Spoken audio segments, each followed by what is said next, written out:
And I have the thing is live.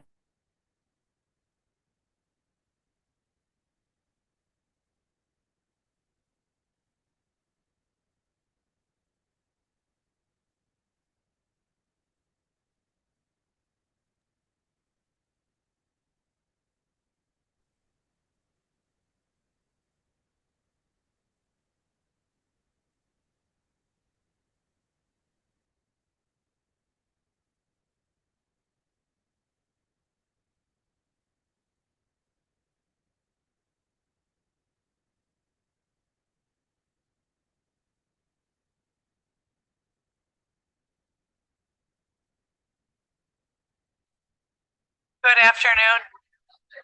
I'm going to call to order the Kalamazoo County Board of Commissioners Committee of the Whole meeting for December 2nd. We'll begin. Clerk, will you please call the roll?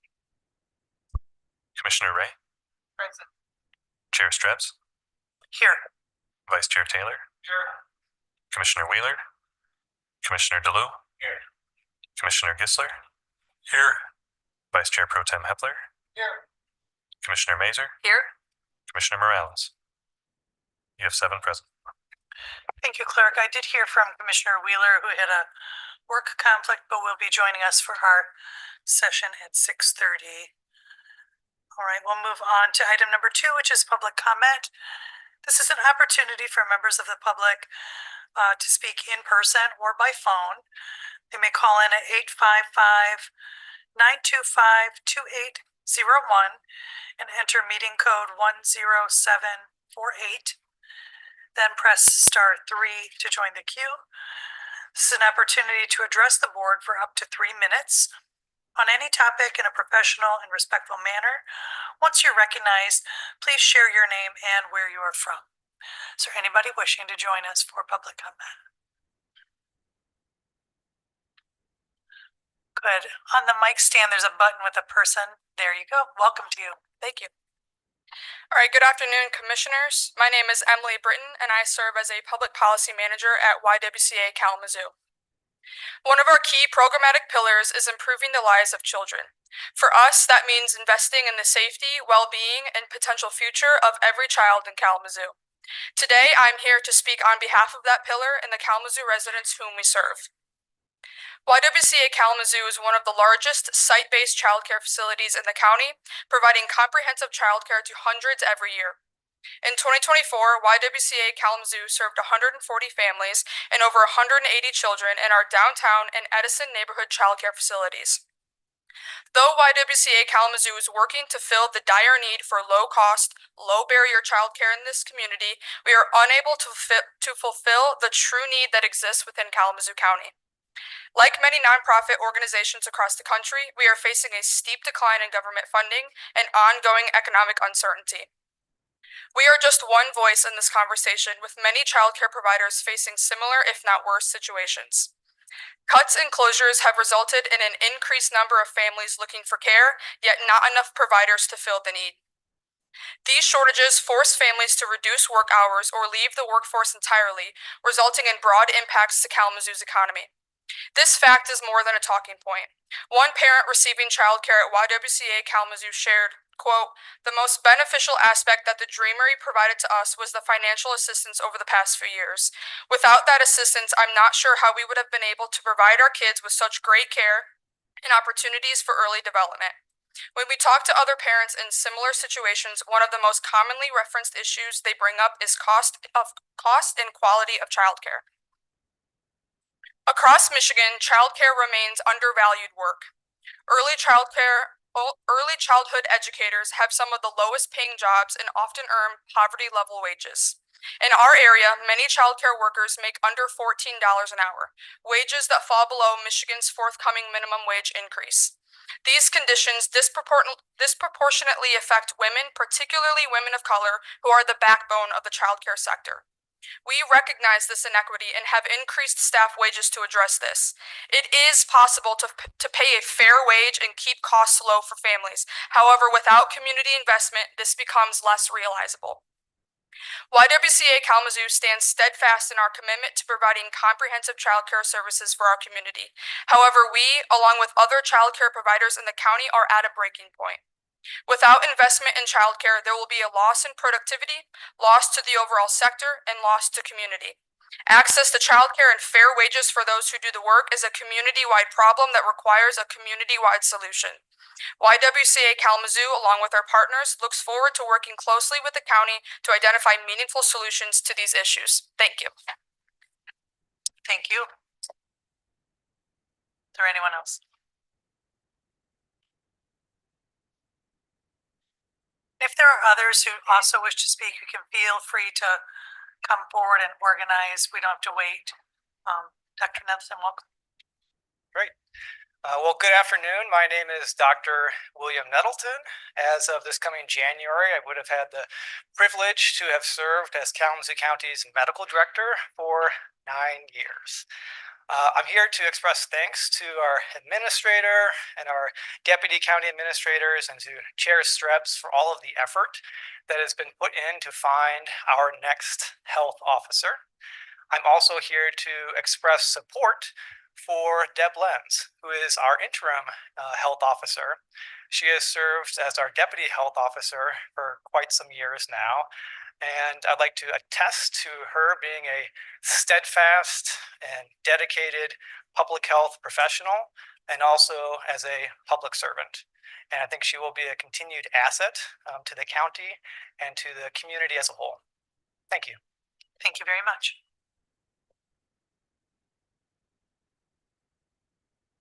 Welcome.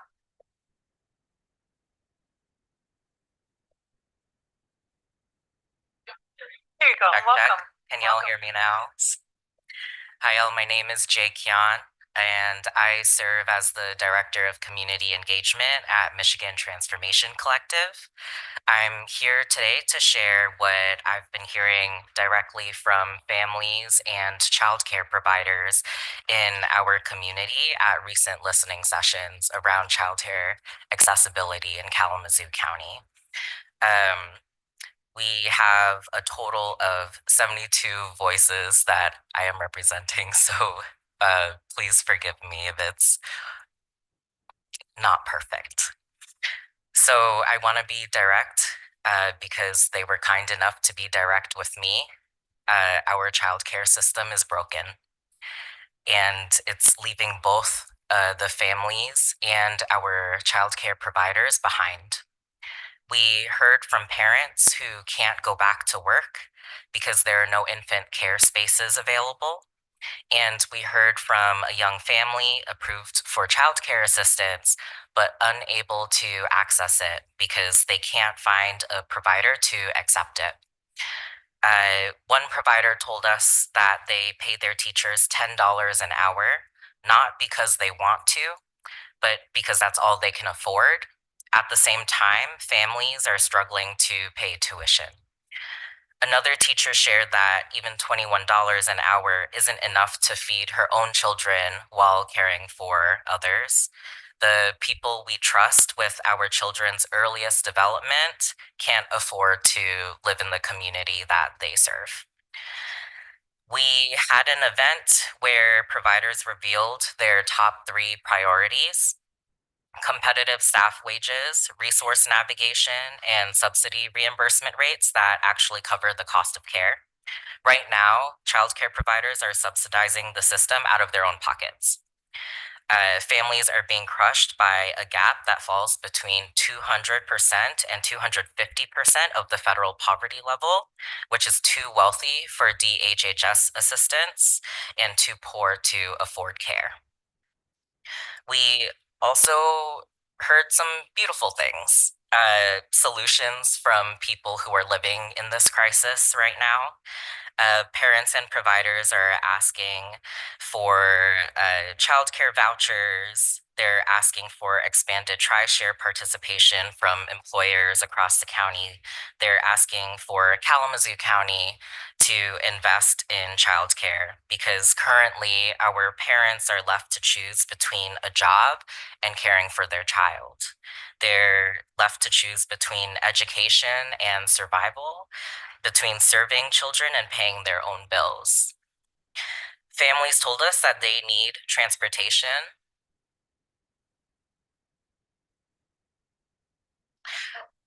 Families told us that they need transportation to get to childcare and doctor's appointments. Providers told us they need health insurance, predictable subsidy payments, and mental health support. These are not luxuries that we're asking for. These are basics required to maintain a functioning childcare system. Jay, thank you so much for your comments. Thank you. Thank you. Welcome. Thank you. Good evening, commissioners, and thank you for the opportunity to speak. My name is Jermaine Robinson. I'm executive director at Pre-K International Child Care Center on Kalamazoo's east side. We are a proud enhancing quality program formerly known as 4-Star Center, reflecting our commitment to high standards, well-trained staff, safe, nurturing environments. Pre-K International has served low-income families for many years. Families depend on us for transportation, individualized support, and culturally responsive care. We are rooted in neighborhoods we serve. But despite our quality rating and long history of serving high-need families, we continue to face barriers to accessing major early child care funding streams. These barriers make it difficult to sustainably provide long care for our families need and deserve. We also see a growing trend. Many children who start with us become waitlisted or excluded from publicly funded early learning programs, not because they're ineligible, but because they are already acclimated to Pre-K International or other child care centers. Parents choose stability, children choose familiarity. But the current system does not consistently support those choices for low-income families. As a result, children are uprooted from stable environments, parents lose continuity of their child care. Community-based centers like ours carry financial burdens without equitable support. At the same time, the Department of Human Services Child Care Subsidy, which is supposed to help families afford care from birth to age 3, often fails. We see long approved delays, sudden case closures, interrupted payments, and parents losing jobs because reliable care can't be secured in time. These experiences show the need for a local solution that supports the families from the beginning. Tonight, I'm asking the board to consider a early childhood voucher program that will provide predictable, equitable support for infants and toddlers, allows parents to keep their child in high quality, trusted centers, help providers retain qualified teachers and reduce turnover, reduce disruptions caused by subsidy delays.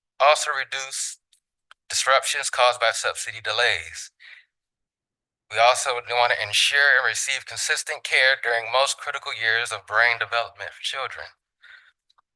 This is an equity strategy. I'm over. Is that like a warning for 30 seconds or is that 3 minutes? All right, I don't want to go over. I'll come back with a shorter speech. Thank you. Thank you so much, Jermaine.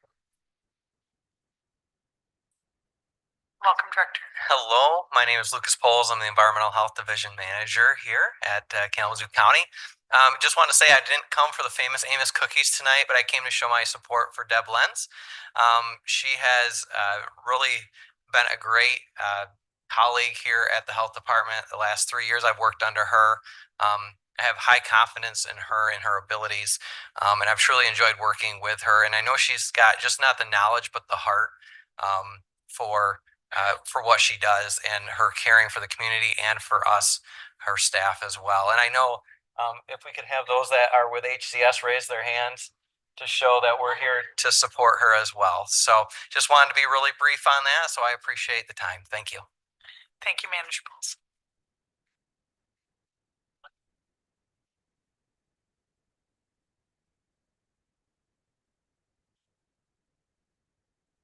Oh, Lucas, I referred to you as Lucius. I don't know why I had that Commissioner in my Gessler? notes, but maybe it's Luscious for all I Commissioner know. Gessler?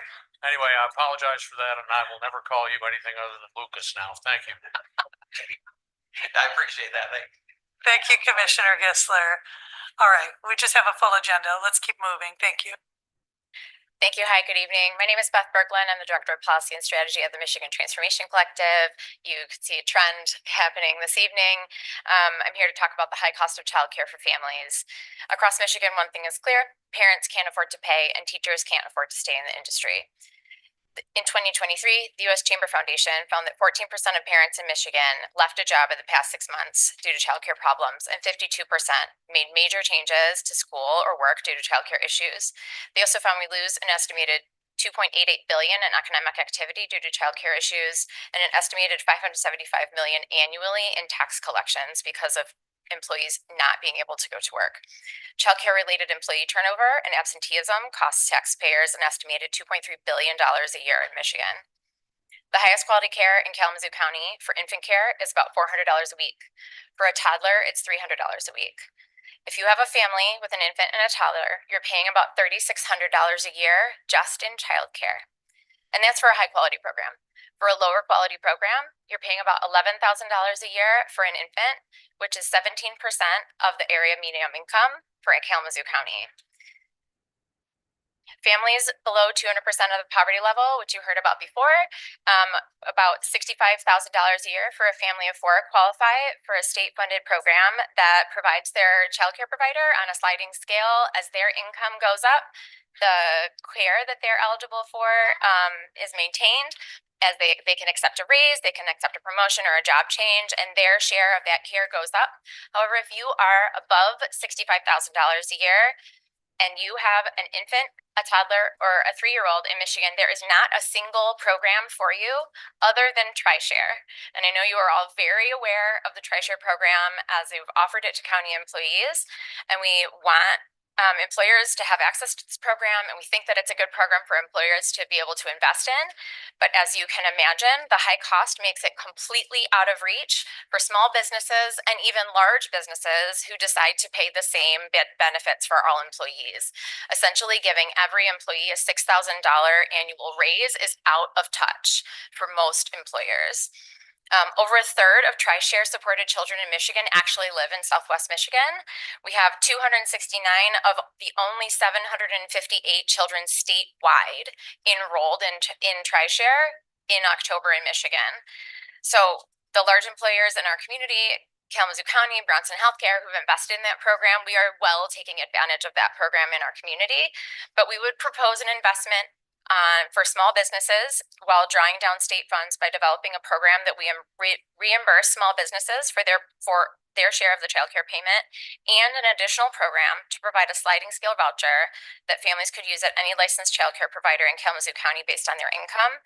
And again, we ask you to continue supporting persistent concerns across social services and how Kalamazoo County can lead and make our county a place where our youngest learners and their caregivers are supported. Thank you. Thank you, Beth. Is there anyone else wishing to make public comment?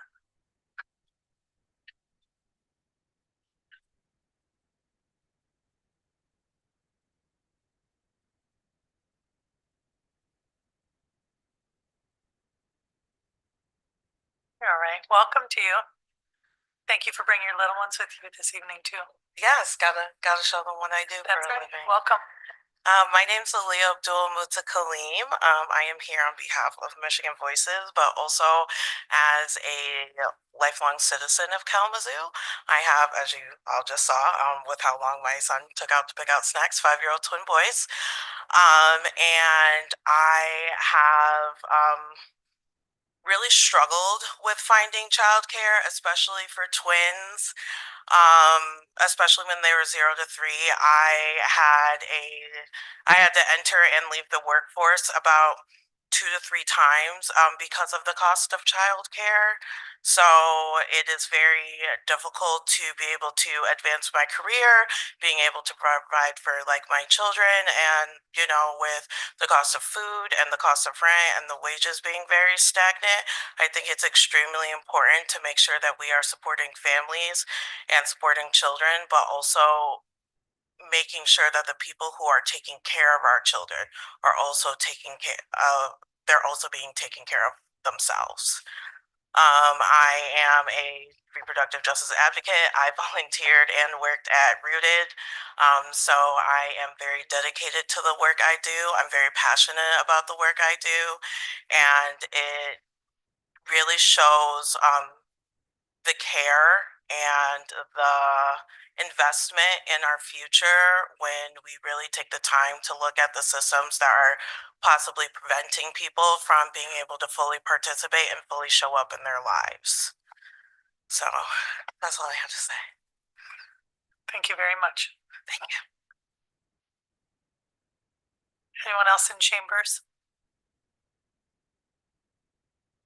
Administrator, do we have anyone online? Okay, thank you. So with that, we'll end this public comment period and we'll move to item 3, review of accounts payable and payroll disbursements. We'll welcome our finance director, Ryan Post. Welcome, Director. Good evening, Chair, Vice Chair Pro Tem, Board of Commissioners. We have an accounts payable claim list totaling $10,070,067.72 is presented for review. Of this total, the Board of Commissioners asked to approve claims totaling $8,513,775.42. Payroll disbursements totaling $4,435,783.76 are presented for the November 21st general and November 28th elected payrolls. We welcome any questions from the Board of Commissioners. Yes, Vice Chair. Thank you. And thank you, Finance Director. There was one question I asked you briefly about before the meeting, but I'm hoping to get answered. The LISC housing grant, I think it's on page 24. We've got legal fees for about $9,100. But that'll be a reimbursement. That'll be reimbursed to us at a later time. That is absolutely correct. So within the grants fund, yes, absolutely. That's reimbursement from the grant. So these are expenditures directly to DICMA that at some point we would be reimbursed by the funding source, correct? So we'd be reimbursed by LISC for that. And that was stuff done in the summertime. I guess my question is, and it's probably not as much for you, but this was from DICMA to write the interlocal agreement for the housing done in July or June of this year. Why are we paying it? Why are we getting reimbursed from LISC for it? One, I guess this is probably a question for the housing director, but getting reimbursed for it, and why wouldn't it come out of 292? But that's probably a conversation for the housing director, not for you. But I appreciate it. That will be reimbursed was my question. So, yeah. Okay. Thank you very much. You're welcome. Any other questions? Seeing none. Thank you, Director. Thank you very much. Right. Next, we'll move to item 4. We're going to have a presentation on our health officer finalists and presentation. And so we'll welcome forward interim health officer Deb Lentz. So I want to, just to clarify for the board, I was able to participate in the second round of interviews. We had a really robust search committee rather, community stakeholders, partners in public health with us, engaged in that dialogue in the interviews. We did culminate on 2 final candidates, at which time one of those candidates did withdraw from the process. And so the search committee brings forward to us Interim Director Lentz, and she's here today to present to us. We're going to hear about her vision of what her leadership would look like in the health officer's role, and then we'll have some discussion. This is a board recommendation, so our board will evaluate the information we gather from the presentation. We'll deliberate, we'll determine if we'll make a recommendation that goes to MDHHS for review for actual approval of health officer, or if there's other course of action that we want to discuss. So welcome, Interim Director Lentz, and please take it away. Thank you. Good afternoon, Chair, Vice Chair Pro Temp, and Commissioners. Thank you for the opportunity to speak with you today and your trust in me during this process. I'm excited to share my vision for the Health Department as we move forward in the next year. Public health is a core responsibility of county government, and we work directly, excuse me, and the work we do directly impacts the safety, well-being, and future of our residents. I'm honored to be considered for this role, a role that carries immense responsibility and one that I'm deeply committed to completing. You'll hear me use the word we a lot during my presentation. I believe that the best intentions come from shared understanding, not decision makings that are created in silos. So it's very intentional that I present in the we form. Public health is a team effort across divisions, across partners, and across our community. That said, I also want to be clear that I am the leader responsible for driving those collaborations, setting the direction, and upholding our values and ensuring follow through. My role is to create the conditions where we succeed while being fully accountable for the decisions that are made. Before I share my vision of the year ahead, I'd like to briefly share the perspective that I bring to this role. I earned my bachelor's degree in dietetics from Michigan State University, as well as my master's degree in counseling education from Western. I began my public health career at the Family Health Center, initially as a WIC nutritionist, and then progressively over 10 years worked in a variety of supervisor and management roles. Then I started my career at the county. I've been there for 22 years. Some of those roles included WIC supervisor, WIC coordinator, maternal child health division manager, and the last 7 years as the deputy health officer. Through my experience in public health crisis like H1N1, EEE, and COVID, I developed skills in resilience, strategic planning, and policy development. The events taught me that the importance of remaining calm, providing direct supervision and decisions, and staying connected to the lived experience of the population that we serve. These experiences also shape my leadership values: listening first, providing clear expectations, and supporting my team through challenges. As health officer, I will continue to lead with steadiness, empathy, and a focus on improving health outcomes to the people that we serve. With that foundation in place, I'd like to start by outlining the vision we have for the year ahead. At HCS, our effectiveness depends on the strength and stability of our workforce. Our staff across public health, community health, environmental health, nursing, and administration carry out the core responsibilities mandated by the state and supported by the county. To achieve meaningful public health outcomes, we need a workforce that staff feel supported, informed, and connected to a shared purpose. As health officer, I will prioritize listening, clear communication, and accountability as the foundation of a strong internal culture. In a department that has experienced significant transition and change, reestablishing consistent communication and expectations is critical. My goal is to ensure that staff have the guidance, support, and engagement they need to provide at a high level. In the first year, I will create more intentional opportunities for staff to share their feedback and offer support and solutions. This includes regular listening sessions, anonymous opportunities for them to provide feedback, and then facilitate conversations across teams. These practices will help identify operational challenges early, strengthen decision-making, and build trust across our organization. Transparency is essential. Staff should understand priorities, why the decisions are made, what is expected of them, and how all of that relates back to our mission. To support that, I will provide recurring departmental updates, written communication after major decisions, and small group or one-on-one conversations as needed. Accountability is clarity, fairness, and follow-through. My goal, again, is to ensure that staff have the support, guidance, and stability to make sure they perform at a high level. With over 2 decades at Kalamazoo County, I have seen how a strong internal culture transforms how we serve our community. I see a department where employees are respected, informed, and empowered.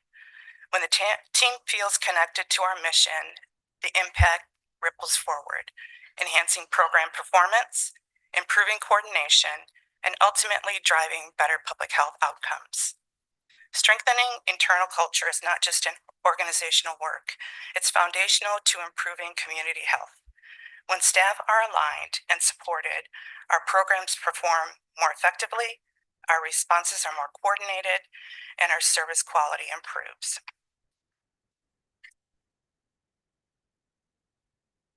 Our vision is a Kalamazoo County where every resident can achieve optimal health, regardless of geography, background, or circumstance.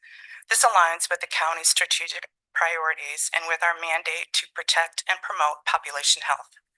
We know that health is shaped not only by medical care. Because of this, health equity is crucial to the work we do. To truly make an impact on disparities and outcomes, we need to address the structural barriers that prevent equitable access. During my tenure as the Maternal Child Health Division Manager, I implemented several equity-centered programs aimed at empowering families with the resources and support they need to succeed together. Programs such as Nurse Family Partnership, Healthy Families America, and the Fatherhood Program were all about connecting family to the right tools for growth and stability. Therefore, reviewing data and identifying gaps in program metrics is crucial to ensuring our resources are targeted where they will have the greatest impact on our community, and that we can effectively track and demonstrate improvements in health outcomes for the communities that need it the most. Public health can't succeed in isolation.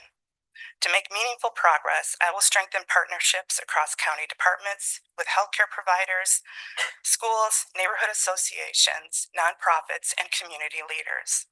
In my first year, a key strategy will be to convene multi-sector work groups to review the community needs assessment and identify emerging disparities.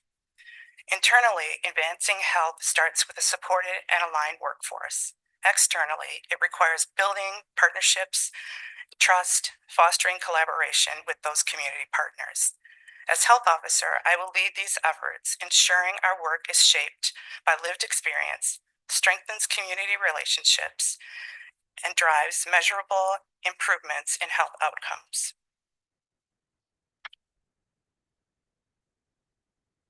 This roadmap outlines the 5 priorities that will guide our first year. Together, these focus areas strengthen internal operations, improve coordination, and expand our impact. Internal alignment. I'll work to break down silos, improve communications, and help staff see how their work ties directly to our mission. It means setting shared goals, streamlining workflows, and holding collaborative team check-ins. Equity framework. Equity is both a guiding principle and a practical framework. We will conduct assessments across programs, implement targeted outreach strategies, and track progress through equity focus measures.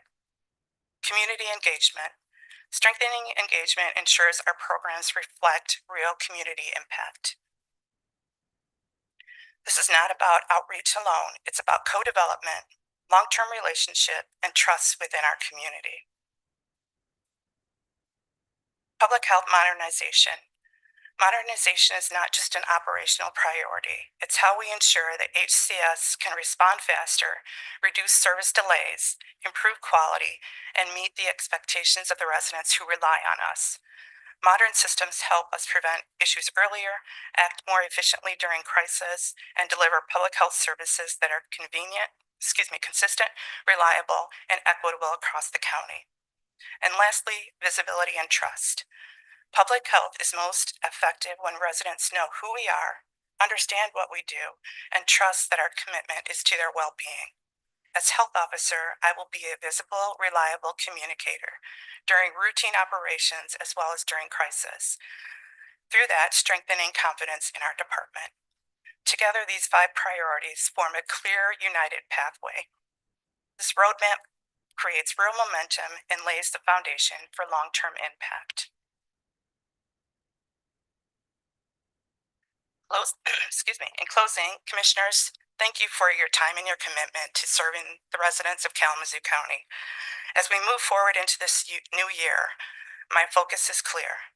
Strengthen our internal foundation, embed equity in every level of our work, deepen community and county partnerships, modernize systems for faster responsiveness, and build visibility and trust.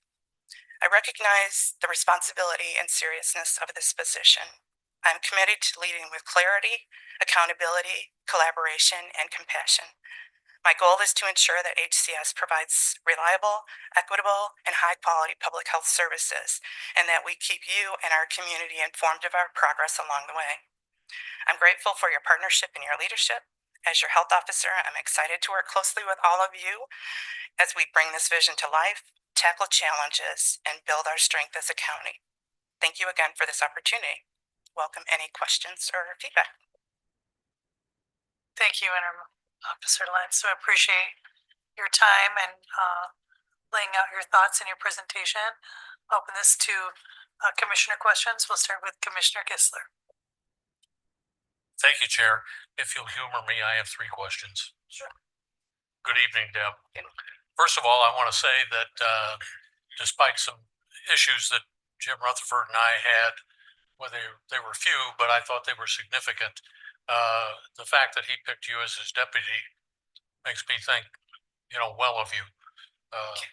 He made a couple of mistakes, but putting you on board was not one of them. Questions I have for you are, I assume you are fully certified, so there's going to be no issue like Ottawa County has had, wanting to fire the health director and then finding out, oh my God, we can't do that. Right. Okay, you're certified by the state to do this work. As interim, that needed to be certified before I could move into that interim position. So you had to meet all of those qualifications beforehand per the Public Health Code. Excellent. Well, I salute the review staff that undertook that. They started off well. Excuse me. It's puzzled me, and I've mentioned it several times before, and I don't know if there's a good answer, but I'd like to hear, in few paragraphs, your attitude about the fact that Black babies have an infant mortality rate significantly higher than white babies in this county, bordering on what you would expect in big metro areas like Detroit. What's going on? Do you have any thoughts? So Kalamazoo is kind of unique in that, and we have reduced our infant mortality both for our Black infants and our white infants. However, that disparity between the two is still significant at 3 to 4 times that rate. So we continue to work with our community partners, Cradle in particular, along with a lot of other nonprofit organizations, to look at what those reasonings are. Kalamazoo County does receive funding for FEMUR, which is the Fetal Infant Mortality Review. So every month we review cases of infants that have died. It's a large group of community players that interact with families, and we come forward with recommendations. A lot of those recommendations are put forward to what's called our Community Action Team, and that's the Cradle Governance Board that is formed by a variety of higher executives within the community from the hospitals, FQHC, social service agencies that can be impactful in moving some of those changes that need to happen. It's slow moving, but we're making progress, I feel. Unfortunately, that disparity is still there, and I don't know that anybody has one answer for that. I think it's going to be a collective partnership with many people in order to move that forward to get to 0. Thank you. My final question, excuse me. One of the points where Jim and I disagreed rather vociferously had to do with him shutting down from a bureaucratic position all school districts during COVID. Would you discuss how you might approach that kind of a decision? I think when emerging threats happen or crisis like that, I think it's having a conversation with the administrator, with the board chair, with those that then informing them of what is currently happening, giving my options, and then making a educated decision on what might be next steps. Sometimes the right answer might not be the answer that's needed for everybody, but where do you compromise in order to make the situation best for the majority of the population in which that emerging threat may occur? In that case, rather than letting the individual school districts make their own decision. Could be, yeah. Thank you. Thanks, Chair. Commissioner Morales. Thank you, Chair. Welcome. Thank you. Great presentation. Thank you. Thank you. I always look forward to what the first 365 days will look like, but more specifically the first 100. So if this is awarded to you, you'll hear more from me about what's these first 100 looking like. So Commissioner Gisler mentioned infant mortality rates, and a lot of times women of color get pushed away when they describe their pain. I know that Kalamazoo County Health and Human Services can only do so much, but how would you communicate if you have a pregnant individual coming in or someone just with a high level of pain? And how do you communicate to Bronson, Borges, so that they are not brushed to the side, that is documented? I don't know if there's shared systems. I'm not clear on that, but how do you help support specifically women of color that are going through these situations, that are losing their life? We just saw a Black woman down south have to give birth in her car because they didn't take her labor pain seriously over a 30-minute period. So I'm interested in that. COVID, I almost died from COVID. So when our health officer made that decision, you know, everybody had their qualms about it. But I was in support of that, not because I'm a Democrat, but because I saw several folks in this community die and succumb to that that vicious virus, not only here, but nationwide, where people couldn't even say goodbye to their loved ones because of biased decisions that were being made. So I'll go ahead and let you answer that first question, and I have one more. So the first question relates to the infant mortality rate and Black voices being unheard. So with FEMR, some of those recommendations, what we do in FEMR is review. We actually meet and have a home visit with the mom and the family if they choose to do that after an infant death. We get their story. From that, we then put it forth to FEMR, where all of the people, there's at least 40, 50 people from different agencies within Kalamazoo County, and we discuss that and what could be recommendations and how that behavior could change moving forward. Those recommendations are then brought to the community action team. Again, there's BPs, directors from a variety of social service agencies, hospitals, OB-GYN practices, and things of that nature. We then put that recommendation forward saying, this has become a major theme. We need to figure out how to change that. We work with those agencies to determine how to navigate some of those things. I think the beauty with county at HCS in particular is we have multiple home visitation programs where families, especially those of color, are paired up with a case manager, community health worker, nurse, and they are then they're listening to their story as they go through that pregnancy and have that baby. They're able to provide them education and how to advocate for themselves, what their rights are. So when they go in and they say, I have pain, don't walk away. Make sure that your rights are identified there and make sure that somebody's hearing you. So I think I truly, my background is in maternal child health. So bringing forth those programs has been essential and critical to our community. And I think they've done a lot of great work to get that infant mortality down. But again, the disparity is still there. We have to look at what other factors are impacting that. Is it housing? Is it transportation? Is it access? some of those things moving forward. I appreciate that as we move into housing being a health crisis. My last question is, as we provide all types of education with sexual health, we still see increasingly disturbing rates in Kalamazoo for HIV and different viruses that could be spread throughout the community.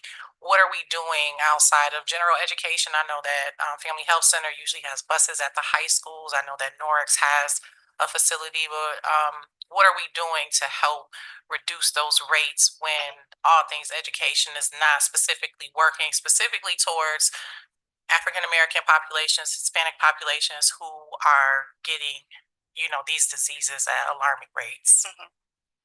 So a couple of things. So we do now have a school-based health clinic at Norix. They are doing some of that testing as well and offering that opportunity. Over the summer months, we were very strategic in utilizing our mobile unit. Our STI and our health education team looked, our epidemiology team looked at where those pockets of high rates were, and we took that mobile unit and did pop-up clinics or pop-up testing. We tried to be consistent where we were at so that people would know they're always going to be there on Friday afternoon.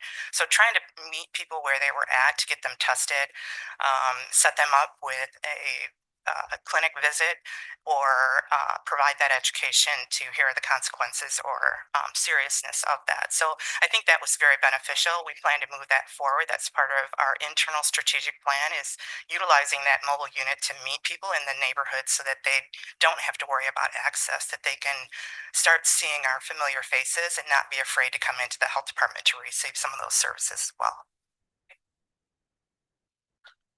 We'll go to Vice Chair and then to Commissioner Ray. Thank you very much for your presentation. My first question I was going to ask, I think Commissioner Gisler pretty much asked it, and I have maybe a different opinion on that. I was basically, will you have the ability to make an unpopular decision if you feel that it's in the best interest for the citizens as a whole, based on the information you know at that time? And I think you have to weigh all of that information and get all of that feedback from people and weigh the best option that's the best for your community for whatever emerging threat is placed before you. So, that's the authority that the health officer has in that situation. So, yes. And then my second comment is, but it's not, it's a comment. I really appreciated your talking about the culture of the office and how the culture creates. And I think it's a testament to all those people standing behind you right now. Thank you. But it is the culture that drives the work. And I think that you're onto something there. So thank you. I appreciate that. Thank you. Commissioner Ray. Thank you, Chair. Welcome, Deb. Congratulations on making it this far in the process. I have two questions. I'll start with my culture question since John brought it up. How would you describe the current culture within HCS? And then based on what you've learned so far, do you believe staff feel supported, respected, and empowered? And what strategies would you use to strengthen or improve the workplace culture if it's needed? Sorry, I wrote really small. I can barely see it. So I did, part of my presentation was identifying that we do have some challenges within our department regarding culture. I think being visible, being available for staff to come and chat with you about whatever's bothering you, knowing that they have a safe place to either vent or give their opinion without there being any repercussions to that. I think that speaks to who I am as a person. I've always had an open door policy. If anybody needs to speak, they should feel welcome in my office. Moving forward, I'm just planning to have more opportunities for staff to talk with me and provide solutions on how we change that culture. Public health is a certain niche. You have to be of a certain, it's not for everybody, and there's a certain dedication and heart that comes along with that. We have a lot of people in our department that have longevity. I want them to I want them to continue to grow with Kalamazoo County and the health department because we do good work. And I don't need to keep transitioning a revolving door every 2 years trying to train people to then go out there in the community. You have to be relatable to your community. So I'm looking for that as well. People that have lived experience. I want them to share that with me as well as what challenges they're facing and then how can I correct that. So not only looking for their feedback, but working with me on finding tangible solutions to some of the issues we're having. Thank you for that. Thank you. My second question is, tonight we're considering a resolution declaring housing a public health crisis. With housing being a social determinant of health, I felt like there was some aspect of the public health perspective that was missing from the resolution. So I just wanted to hear what your perspective is on the declaration and how would that designation influence your priorities and actions as a public health officer? So I think housing is one social determinant of health that impacts folks. It's not the only one. So I think it has to be a coordinated effort and looking at all of those things that our families are either, what they're confronted with and how do we address all of those. Certainly with housing, there's certain things within, complexes or within rental properties that we may not know about or may not have the information to then go in there and change things. There's a lot of people that the situation they live in may be the only situation they know that they can have right now. So you're not going to get a lot of complaints because if they're put out, they have nowhere else to go. So it's working with our community partners to say, okay, we know we have this issue. How do we rectify that? But then if we displace all of these people, what's the contingency plan in that so that our families aren't impacted by that? Again, housing is one of those issues that is multifaceted. So looking at how we can address that and making sure that we have the voice of the experience of those with lived experience to then make resolutions and change the way that we do things here in Kalamazoo County. I feel like I have 50 follow-up questions, but thank you. Okay. Anyone else have a first set? All right, so I have a couple as well. So I also want to harken back to the COVID pandemic and hearing you sort of articulate, you got to evaluate, what's best for the community, and you sort of stated maybe that would include consulting the administrator or board chair on decision making. What role do political elected or appointed officials really weigh into what is a technical health decision?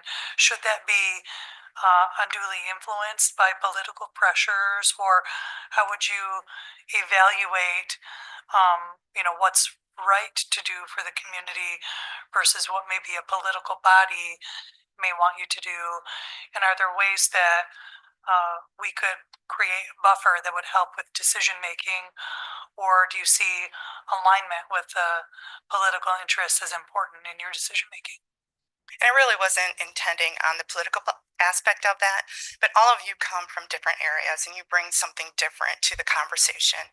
So having that conversation and hearing that voice and then putting that into my decision, I think that would be beneficial. Certainly as a department within county government, I think it's to my advantage to keep you all informed and to ensure that, have you thought about this, or what is this? And putting those factors into place and then coming forth with my recommendation so that you feel that you can support what that recommendation is moving forward. And just to clarify again, if you make a recommendation and the board isn't supportive, are you comfortable asserting your authority as a health officer to make a decision, even if it faces some political opposition? Absolutely. Okay. I also want to touch on, when we're talking about the maternal infant health work, And I appreciate your passion for that and the efforts that you've engaged in at HCS over your career there on those aspects. Would it be accurate, you said it's sort of hard to determine a singular reason for the disparity, but would it be accurate to say that the experience of living through racist pressure is an identified factor and probably the primary identified factor that's impacting the survivability of mothers and babies of color in our community? I would concur with that. Okay. And so thank you for that. On that also, you talked through about some of the programming that helps inform mothers, for example, in this circumstance, how to advocate. And I'm sure you're aware in health research and literature, women tend to not be listened to in medical clinics. Women of color then also face additional barriers to being heard. Beyond teaching, the individual person, what strategies do you help them understand that they can employ to bring support with them in advocacy? Do we teach other support like partners, caregivers, friends to also help advocate? Or do we offer any direct advocacy with health providers for people that we interact with? So I think that's a work in progress for us. I think our CHWs and our nurse providers within some of those home visitation programs or even within our AAA program, they do a lot of advocacy. They give those resources and tools to our clients. They're also willing to, in a situation, go in and help them speak or help them get the justice or the information or services that they need. So I think we continue to grow with that. Advocacy is kind of one of those things that there's a fine line between educating and advocacy. So determining like what your funding comes from, it may just, you can't go out there and advocate. We can teach somebody how to advocate. So I think with funding changing, that might change as well in some of the guidance that comes with some of these grants moving forward. I think we're seeing more of social justice being implemented in some of those grants and the indicators within those grants. So it might be something that we will see more of our community health workers doing more of. So you see grants continuing to support social justice efforts that are coming through? So we currently have grants for our Healthy Babies America, or Healthy Babies, Healthy Start program, Healthy Start Initiative. We receive state funding for NFP and our Healthy Families America. We also, you can also include WIC in that and speaking with moms and having that relationship every month or every 3 months with some of the staff there, that they're bringing forth that concern that they have, and then listening to them as how do I move this forward, them offering suggestions, tools, resources, connections within the community. If we work with other social services or other nonprofits in the community that then can come in and assist with that family, that offers them more tools to then speak to what they should receive as care. Also in line with sort of this discussion about the grant funding, I know, the environment for particularly federal funding has been shifting. What do you see as emerging funding threats at HCS? What programs do you think, become vulnerable, and what's your plan to mitigate those threats? So right now, I think the only, I think our primary concern right now is our HRSA grant because that's the one most jeopardized moving forward. We have funding through March of 26. Some of the other funding are flow through the state. So there is some concern. I don't know if we'll see that in 26. It might be looking more toward 27, depending on how some of that funding is appropriated. I think with, or my strategy moving forward is with our Healthy Start initiative, working with the national office as well as other states that have looked at different funding on how to support that. Advocating at the national level as well as utilizing our representatives in legislation to look at how that would impact our moms and our babies moving forward. I think with some of the state funding, it might be what's mandated and what other social service agencies can do the work if we don't get the funding for it. So looking at collaborative partnerships with other nonprofits or agencies within the community.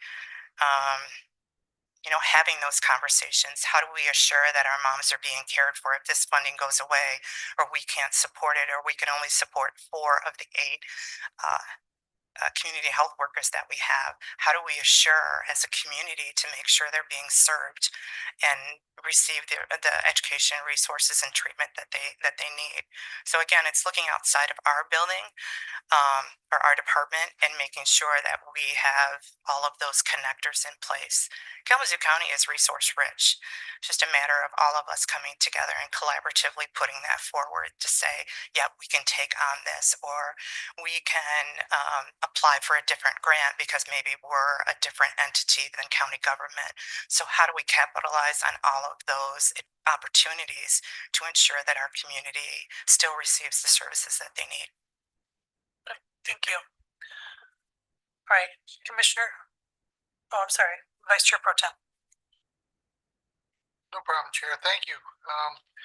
I appreciate your answer to the Chair's question about collaborating with the other entities at our county commission, as you get different eyes as we support all of Kalamazoo County, not just Kalamazoo City or Portage. We have a whole county that we have to support. So I appreciate your answer and wishing to also talk with us and get a perspective from throughout the county, because a few more eyes on a topic sometimes may make it a little messier, but might make a better product in the end. So I appreciate that answer, and I support that type of thinking. So I think that's good for all. Thank you. Did you have another, Commissioner Kistler? Yes. Thank you, Chair.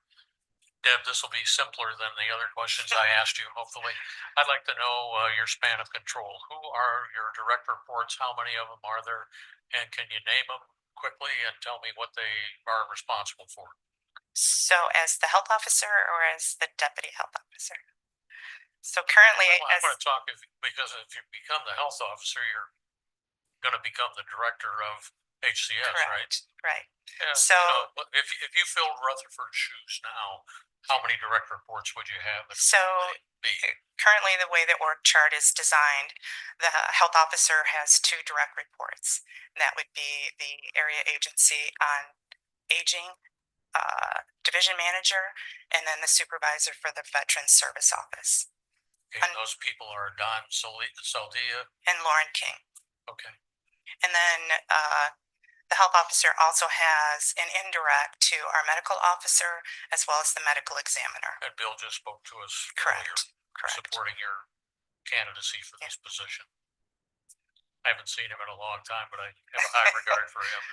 By all the hands that got raised, I appreciate all of their support. It's very nice. Thank you.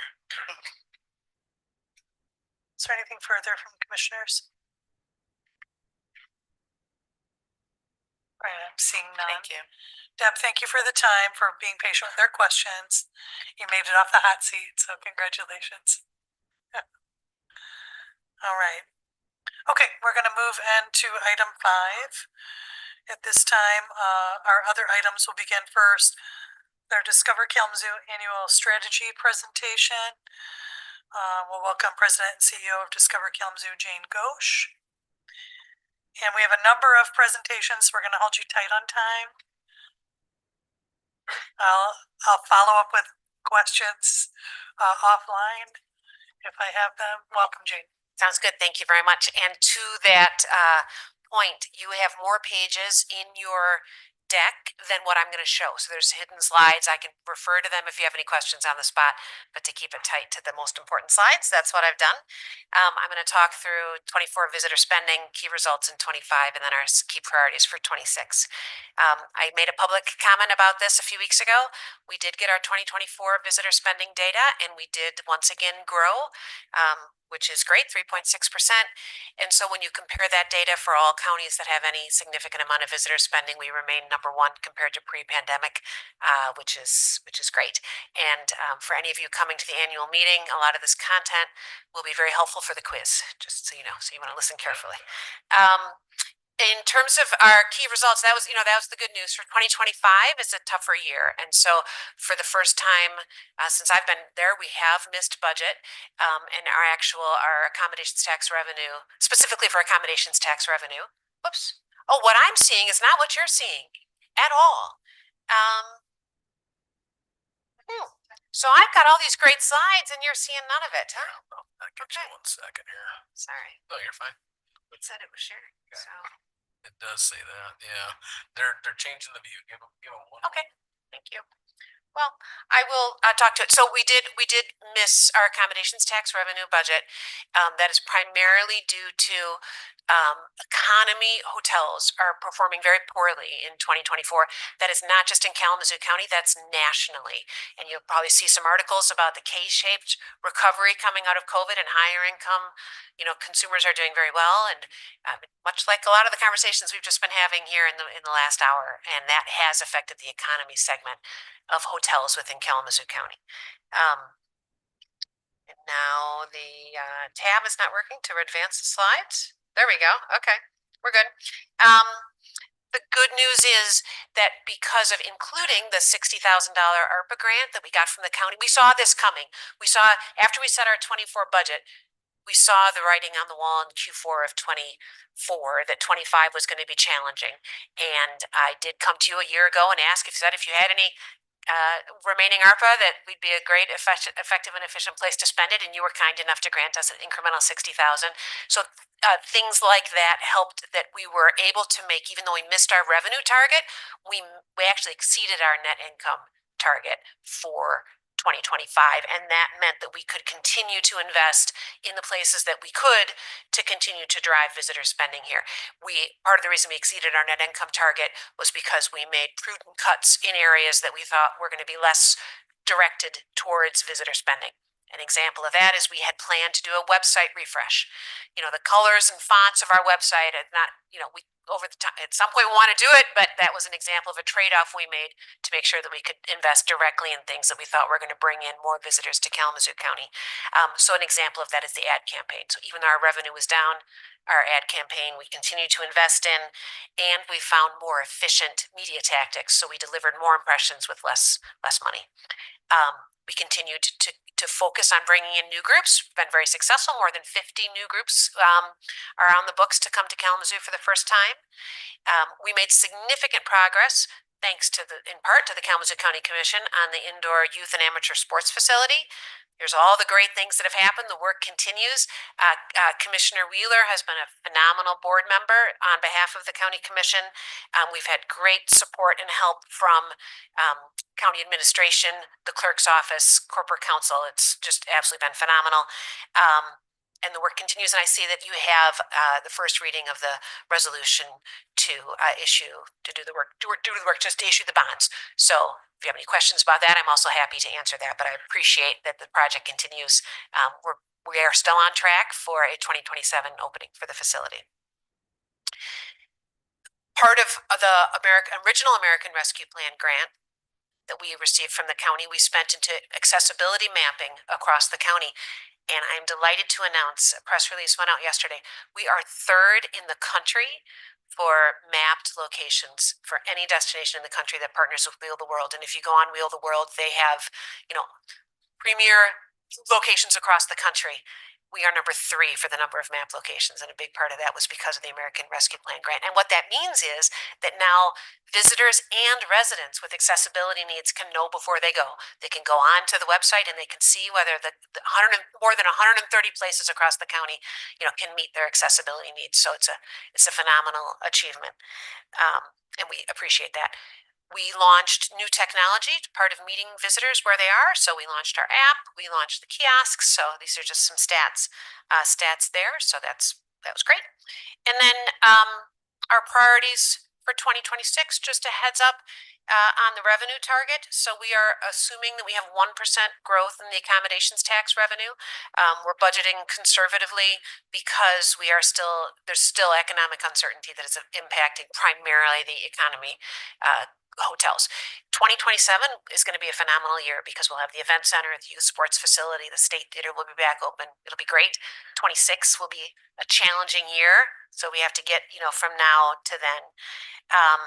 And that means, therefore, that we are going to have less money to invest in driving visitor spending in our community. We are making tough choices. And we're trying every choice that we're making. We're prioritizing the things that we believe are most linked to driving visitor spending. There is one investment that we are making that's not necessarily going to drive visitor spending in 2026, but in the future, and that is a tourism master plan for Kalamazoo County. We did an RFP process and chose a partner to help us with a 10-year strategic tourism master plan. Not just what can Discover Kalamazoo do, but what can we do across the county to set ourselves up for that favorite chart that I show you of our track record for growth. How are we going to continue that for the next 10 years? And so that work, they are actually on a site visit here this week, visiting locations across the county. So it's about a 6-month project that's kicking off this week. This is we call it the greenhouse. This is our total strategy for 2026 2026. And I just wanted to, in the interest of time, highlight top 5 priorities. The first will continue to be the leisure advertising campaign. So we continue to invest in that. Again, Kalamazoo County residents, you all will not see that because you're not the target market. We advertise 50 miles and beyond. The youth and indoor youth and amateur sports facility, again, how are we going to stay on track to keep that open in 2027 so we can start getting those 36,000 hotel room nights into our community to benefit the funders as well as, of course, the participants. And today we had the first 2 of our 4 focus groups with the design build firms to get input from local users and businesses to make sure that we are designing that with the best absolute best information possible.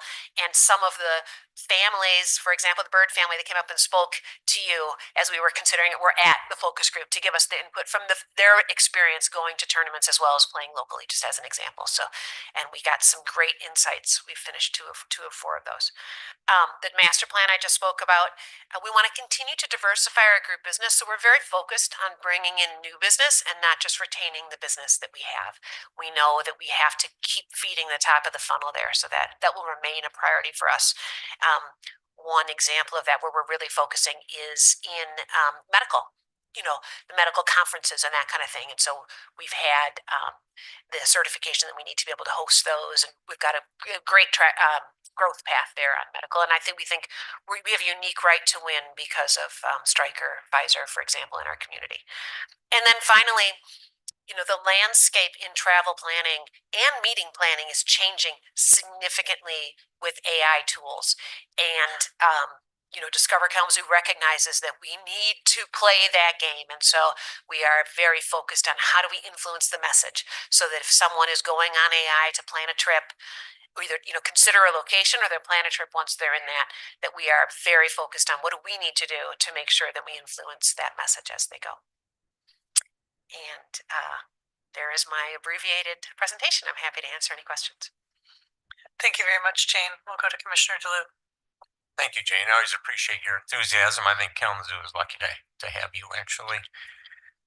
How much is the current thing in the news, the lack of ice, how much is that going to affect your budget or your predictions for 2026? Yeah, actually, for 2026 and what the business we have on the books, our accommodations tax revenue and so forth really won't be affected because Wings Event Center was able to accommodate more than 90% of all of the activity that was at Wings West in Wings Event Center until Wings West was open. And of the activity that they prioritized, the tournament type activity, made the top of the list. So not that I'm not suggesting that no one has been affected. For example, the curling club has been displaced for the next couple of years, right? So, but we didn't have any tournament activity on the books with there was the beer spiel was really the only event that we had planned, the beer spiel, and then there was one women's hockey tournament. But the vast majority of the tournament and room night generating activity that affects our revenue was accommodated. And then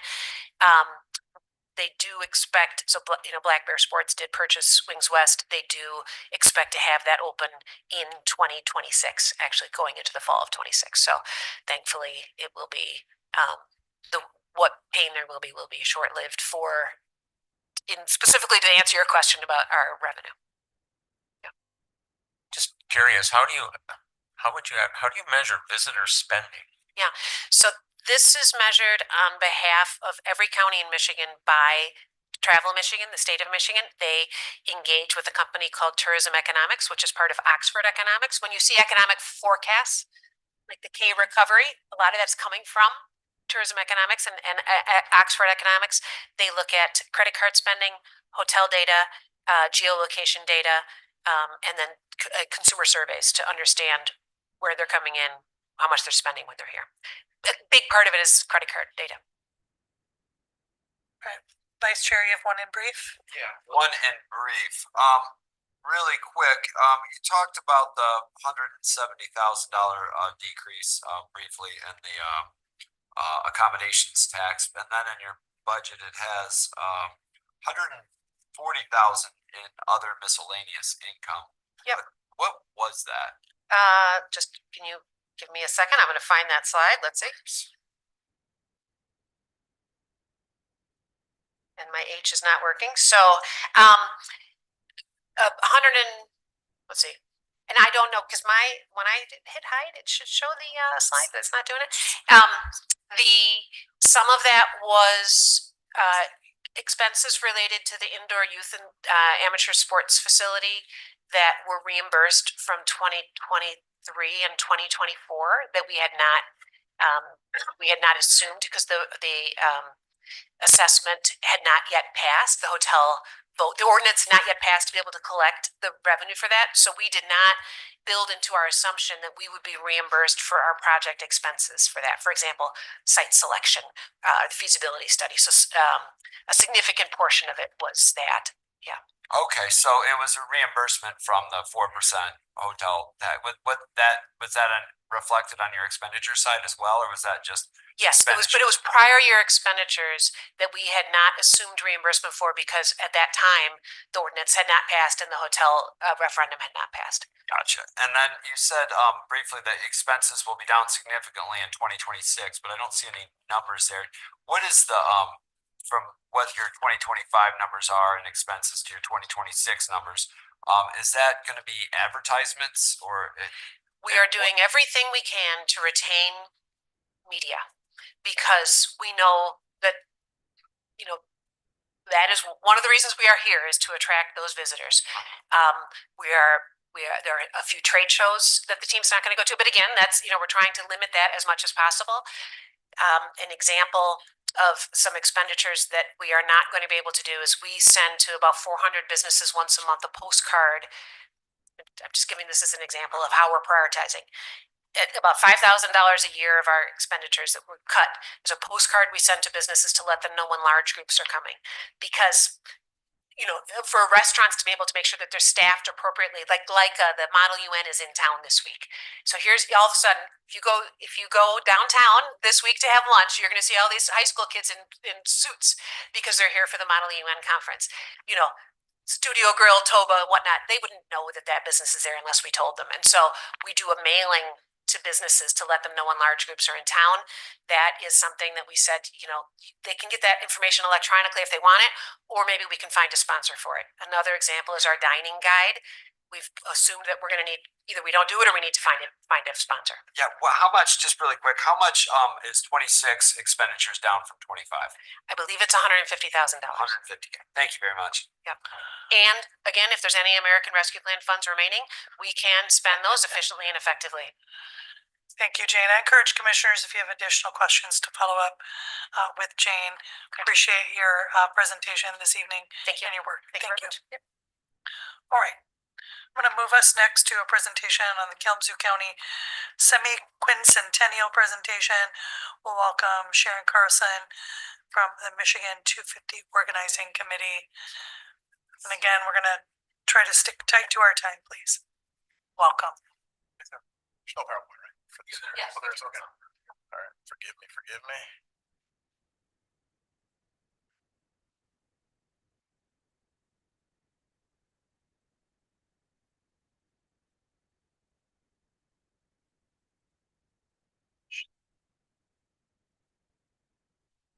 Well, thank you, commissioners, chair, administrator, and I brought a couple of the members of the commission with me. I have Elizabeth Kratz and Bill McAhone, and Jane was on our committee too. So want to thank you first for issuing the proclamation in July of 2024, seating the commission, the committee, I should say. And we had 3 meetings and developed our recommendations and our guide based on those 3 meetings. We realized there's not a lot of time between now and July of 2026, and we realized there are lots of budget constraints, time constraints, and so we focused primarily on a lot of existing events and things that we can really amplify and drive people to participate in during this event. I, for one, was influenced greatly by the bicentennial. I'm probably an archivist and historian because of it. I was 13 years old, and it's lived with me ever since. And so I'm thrilled to be part of this 250th commemoration, where I think, despite sometimes the divisions we have in our community, I'm hopeful that this can bring us together in a spirit of promoting our heritage, collaborating together, and inspiring. Maybe there will be a 12 or 13-year-old being part of the Kalamazoo County 250 that will, in 50 years, be part of our tricentennial.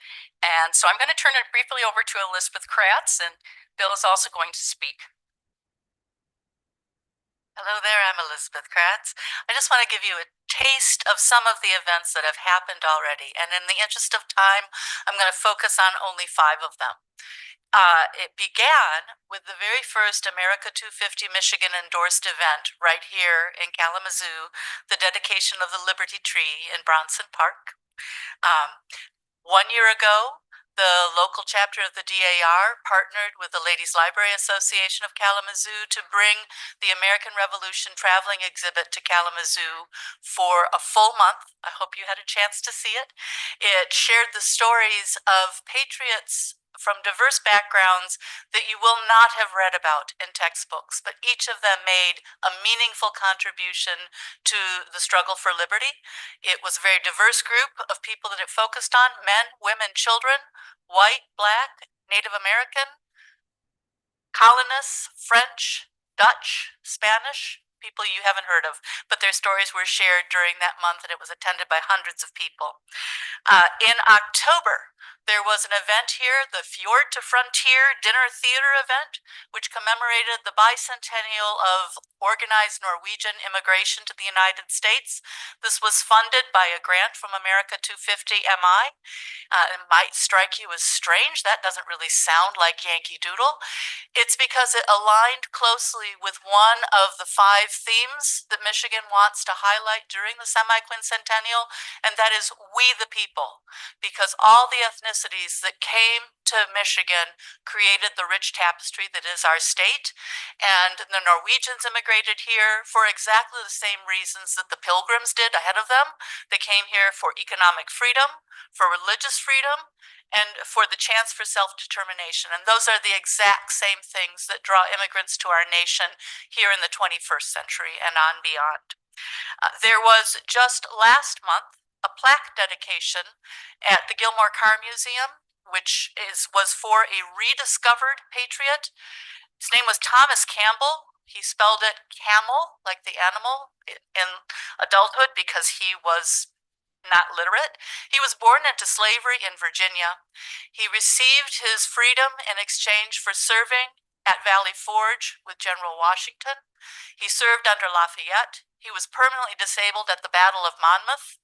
He came to Michigan as one of our early pioneer settlers and is buried about a quarter mile on his farm, 160 acres, very close to the Gilmore Car Museum. And that was how they chose to place a permanent plaque on their site. There have been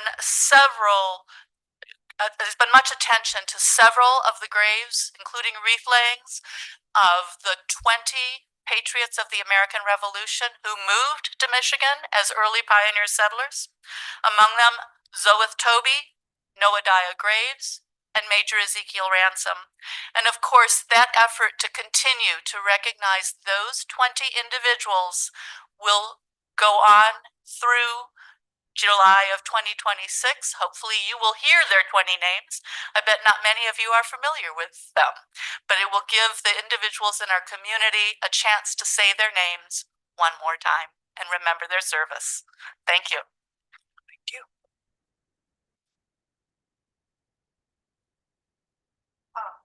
I'm having difficulty advancing the slides. Yeah. It's a good opportunity though for me to. Yep. So if you just press one of these keys here. Okay. Yeah, it looks like it's, so yeah, if you want to go to that next line, just press the next. Yeah. So I think to that, we've had a lot of events. They've been publicized and promoted, but we realized that some of the events that are ongoing events that are going to be spectacular events, we need a centralized website for listing those events. And that is one of the recommendations coming from this committee. And another recommendation is a logo, and not necessarily this logo here. This is one that a member of our committee has kind of played around with, but we know that in this digital age, branding and digital connectivity is so important. And so a logo design that would be appropriate for Kalamazoo County, but would also, scream Kalamazoo County, semi-quincentennial, and this logo could be used on promotional materials that some of the collaborating agencies, they could use it, and it would drive it right back to the Kalamazoo County website. And we've been in touch with Discover Kalamazoo and found out how they approach their listings, and we think that would be a good way to continue that. Now I'm going to turn it over to Bill McAhone.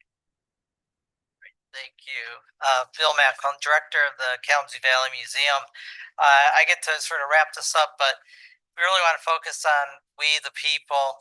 And in terms of the very broad sense of the people, so is already indicated by Elizabeth, by Sharon, there's opportunities here to connect Kalamazoo County with a website page that would be a portal to gather programs and events and celebrations throughout the year of 2026 and beyond.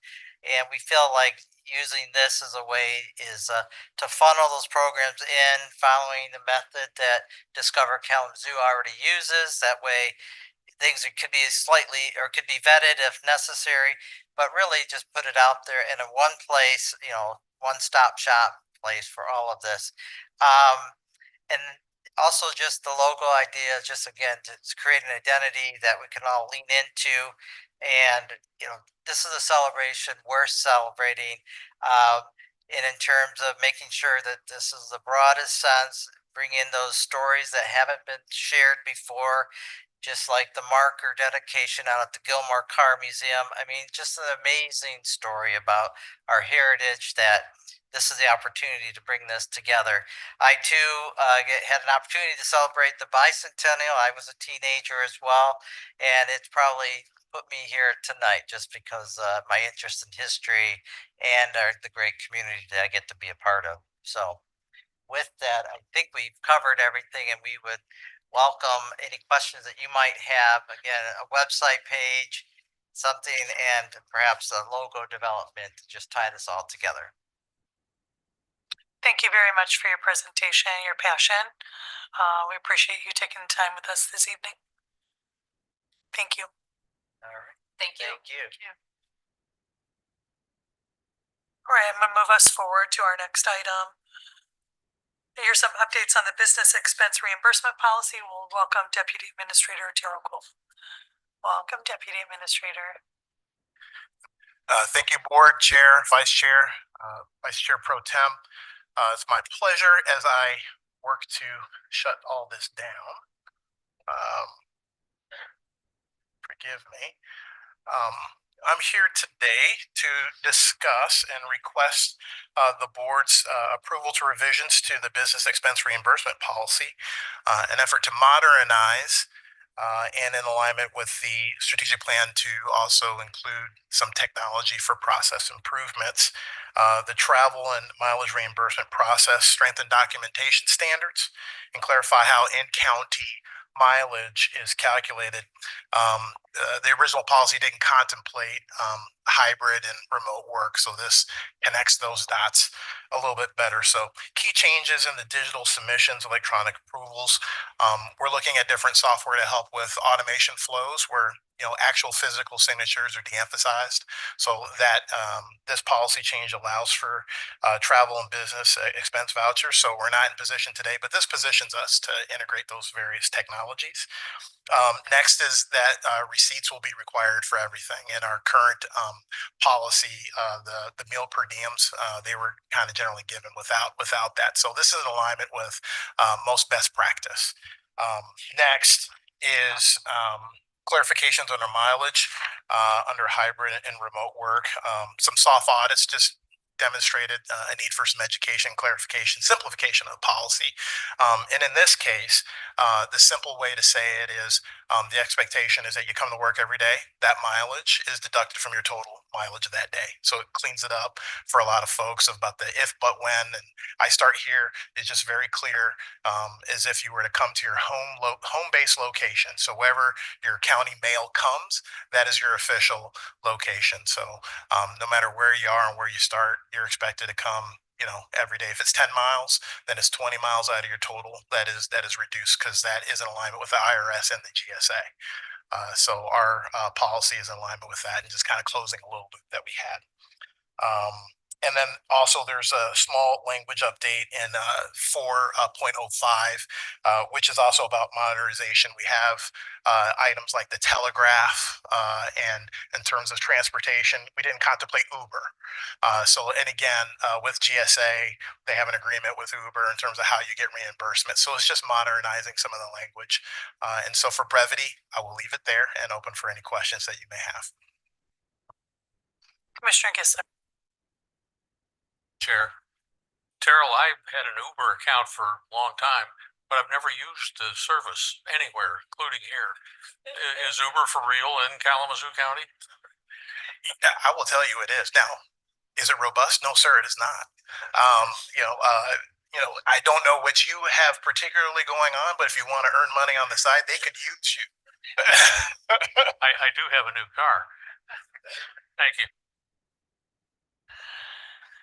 So I'll just share, I had just some feedback I had provided earlier to administration, I think has been shared. I think simply deducting the mileage from your home to like your home base location may not accurately provide them the mileage that they are necessarily due. So I think there's some more maybe dialogue that could be had around that. I've had work experience where you just have to take mileage either from your home office or your home base, whichever is closest to the location, and that would minimize our expenses and be more in aligned with reality for the employee, and also so that we're not undercutting mileage that they might also be due as well. So I would elevate that as a consideration in the way it's worded for consideration. Is there anything else? Commissioners? All right, I'm seeing none. Thank you, Deputy Administrator. Thank you. All right, Let's go next to updates for our personnel policies for 2026. We'll welcome Director of Human Resources, Sharon Brown. Welcome, Director. It was already on.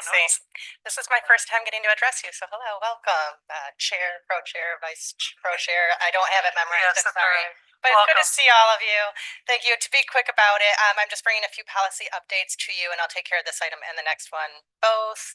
The first one here is just some updates to the policy manuals. We're coming into year end. It's a great time to do some cleanup. Just addressing a few housekeeping items, things like the board moved to change who is the EEO officer for the county. So I wanted to update the language in the manual to reflect that. Also doing a policy clarification on the reclassification policy. This looks like something I'm putting together kind of the timeline from the past, but we did our Siegel study, did the reclassification for the whole county, and there was a moratorium on reclassifications for a bit of time after that. This year, that moratorium came off. We started going back to those policies and realized that there were some missing pieces between the handbook manual and the employee personnel policies that you all put together. Mainly making sure any budget adjustments are coming back before you here. So we're just updating the language to make sure that that's clear, that no budget impacting policy position changes would go into effect until after the board has approved them. So that'll be updated. As well as we did the payout of all of the frozen sick leave balances that have been hanging around on the employees' rosters. We took care of that in October, and the policy says that that section will be removed. After that has happened, it has, so I'm just looking for you to sign off on that as well.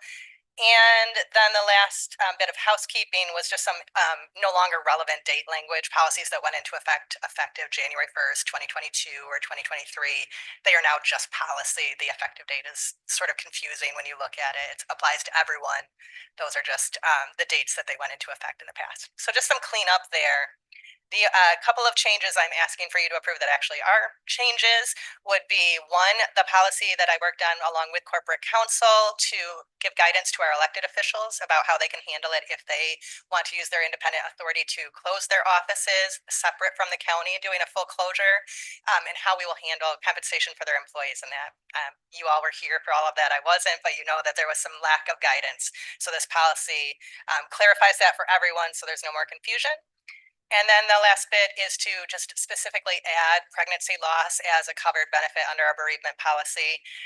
You could make a case that a child is already covered, but it's vague and it doesn't always help people in the midst of crisis know whether or not this would be applicable. So by naming it explicitly, we give them the gift of clarity on that to make sure they're able to take time for such a tragic loss as well.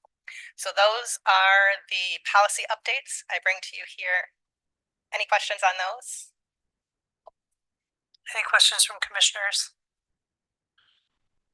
I think I had some minor bits of feedback I had shared with administration just on some of the terminology to clean it up a little bit. Okay. Particularly on the role of chairperson. Perfect. Policy. Yes. You know, it's funny. I went through at one point and did check all that, but I guess I lost it somewhere along the line. Thank you. Thank you. Thank you for your efforts, and I really appreciate you know, it being offered for pregnancy loss to employees. I think that's an important clarification and a compassionate way to respond to employees at such a time. So thank you for that. All right, I'm seeing no other questions. Great. I did have one other item, the next item on the agenda, if you want me to please jump right in. We recently had a new position that accreted from general county population into the union. And that brought up all sorts of new things we didn't realize we didn't know, which is how to handle benefits transfers between our leave policies that are available to general employees and how they are differently negotiated within our union contracts. And so what we look to do here is to create some clarity to make sure that there is no confusion if someone is either voluntarily leaving a general county position and taking a new position that is inside of a union, or if the position itself is moving, as happened last year, that there's clarity all around about what will happen with those paid leave balances. Specifically, we now have our paid medical leave for general employees, but that is a benefit that pays you while you are sick, but it is not pay out a full at retirement or end of employment. unlike the previous frozen sick leave balances that did have a payout option, some of our union contracts still have a sick leave that has payment attached to it. So there was some confusion and it was important to get it clear. So along with that, we came up with this language that gives clear guidance about how those two things will work together when someone is moving in or out of a union. This also has the dual effect of being able to resolve a grievance we had with the union when there was some disagreement about how that had been handled last year. So this gives us the opportunity, or earlier this year, but this gives us the opportunity to resolve that grievance and provide clarity moving forward for anyone else in the same position. Commissioner DeLu. I think you probably answered my question, but in your new policy, the union had input, so there won't be an issue in the future. Yeah, I will be transparent. We didn't consult with every union on this, but 5 of our unions or 4 of our unions have similar Me Too language where their leave really just tracks what's in our personnel policy. So this is much less of an issue for them. The place where it's the most different is with the sheriff's unions, where there are 3 there.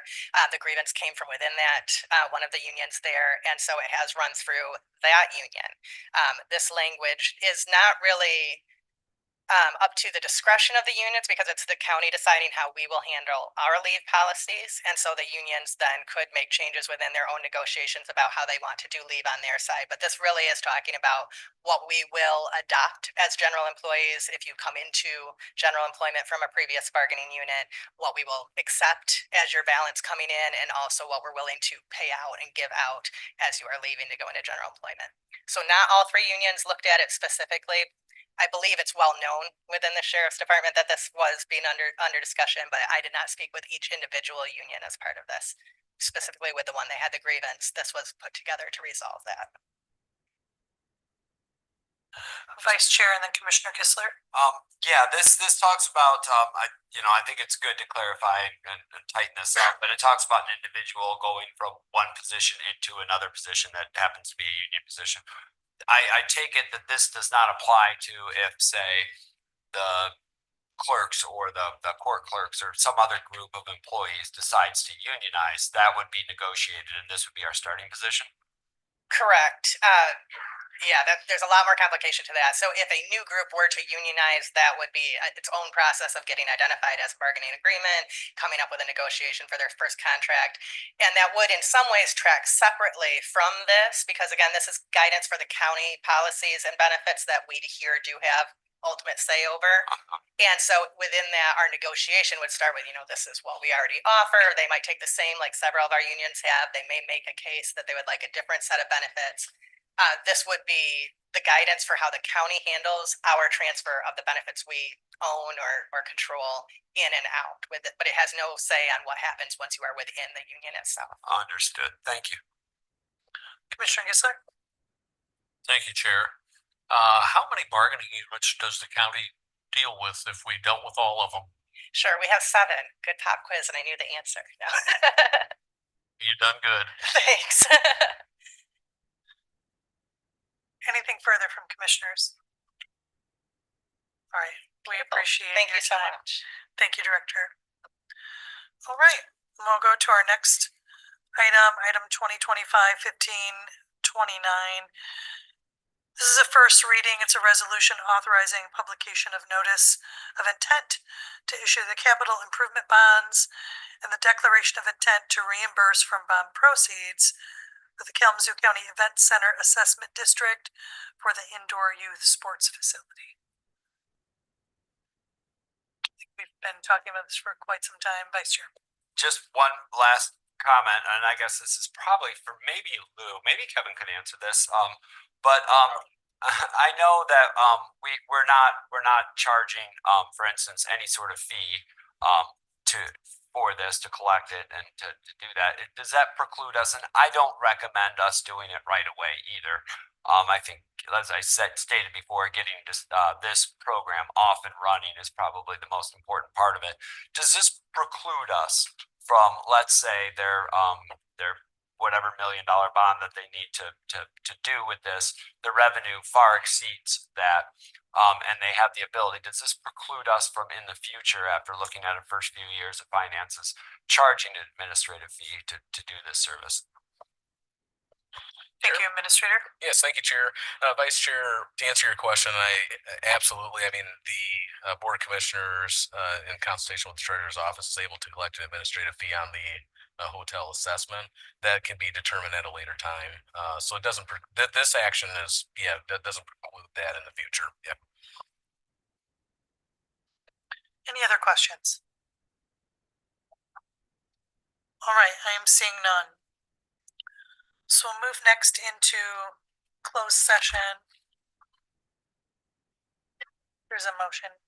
Oh, I'm sorry, did you have something else? Oh, I know.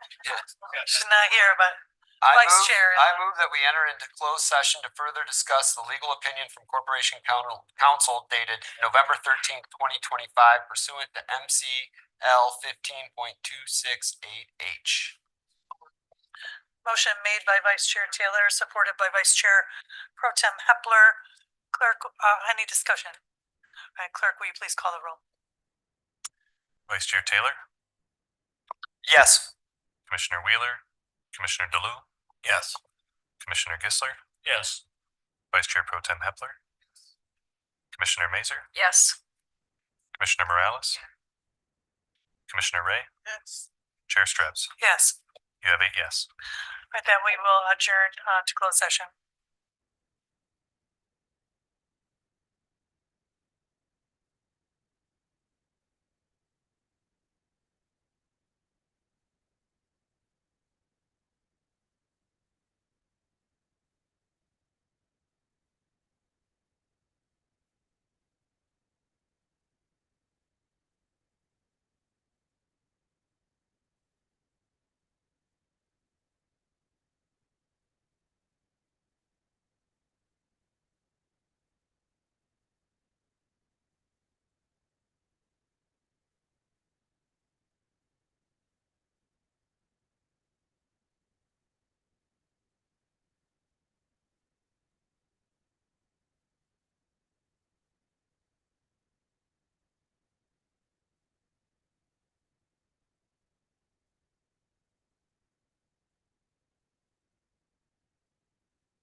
All right, I will bring us back.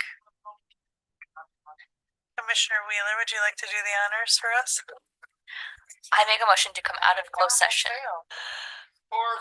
Motion is made by Commissioner Wheeler, supported by Vice Chair Taylor, to come out of closed session. Voice vote? All those in favor signify by saying aye. Aye. Any opposed? That motion carries. I make a motion to approve the closed session minutes. Motion is made by Commissioner Wheeler, supported by Vice Chair Pro Tem Hepler, to approve the closed session minutes. Is there any discussion? All those in favor, please signify by saying aye. Aye. Any opposed? That motion carries. With that, we are adjourned.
All right, I'm going to call us to order, please.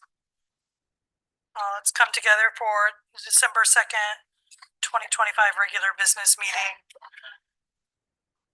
Item number 1 is our invocation and reflection. It looks like that is for Vice Chair. Bow our heads. Dear Lord, we ask that you give us the wisdom to make the best decisions for all residents in Kalamazoo County. We ask that you give us the patience to trust one another and the wisdom to listen. We ask this in your name. Amen.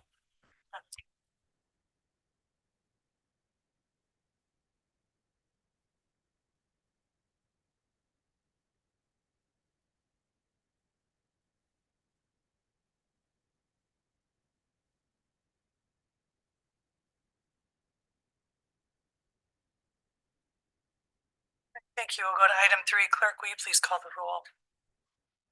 Commissioner Ray? Chair Strebbs? Here. Vice Chair Taylor? Here. Commissioner Wheeler? Here. Commissioner DeLu? Here.